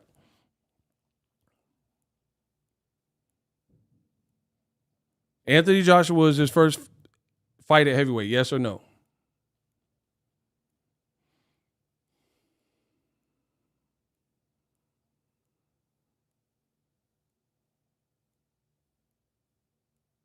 He's going to say Ja. Yeah, now he's going to be Jamaican. Was his first fight. Hey, block him. He wasting too much time. Hey, just get, like, bro, you doing too much. You wasting my time now. Now I'm hungry too. You got to go, bro. You got to go. See, this is what happens. This is what happens. I get on here talking my stuff and they get mad and they like, oh, Ego, I'm going to cook you. Oh, Ego. And then they start playing games. Then they start playing games. I ain't got no time to play. I'm hungry right now. Bro, I said yes or no. He's like, 9. But 9. Playing games. Get him out of here. Body bag. Bro, I'm still undefeated. All y'all that suffer from budism, come and get it. Y'all getting bodied. Y'all getting bodied. Y'all see it every single time. My work is clean. So anyway, he brought up Usyk. Usyk's first fight at heavyweight wasn't Dubois, wasn't AJ, and wasn't Tyson Fury. Those are the best names he fought at heavyweight. His first fight was Chaz Tablespoon, who was severely inactive. Bud is not doing that. Bud is not taking a Derek Chisora, like a KG veteran, and a Chaz Tablespoon. He's not doing that. Bud is immediately fighting one of the top guys at 68 straight away. So why would you ever compare Usyk, who gave himself time? If you remember, Usyk wasn't weighing like 230s and high 220s when he first moved up because he had to pack on size. So you're talking about a man like Usyk, who's a professional, who over the course of years started to fill out as a heavyweight. And you're comparing that to Crawford, who has given himself 8 months to a year to put on all the size and fight a top 3 guy at 168. Completely different. And the fact that you have to reach all the way to a heavyweight where they're used to fighting guys 30 pounds, 20 pounds bigger than them is stupid. Heavyweight's always, it's the highest weight class that we have. So they always have to fight guys 15, 20, 30 pounds bigger. That kind of goes without saying. But when you're in the smaller weight classes, like, you don't always have to fight somebody 30 pounds bigger than you at welterweight. These people are desperate, bro. I told you that's that budtism. That's that budtism. These dudes are so desperate for me to be wrong that they just saying anything. They're like, I'm going to make ego wrong if it's the last thing I do. So, good luck. Better luck next time. I'm out.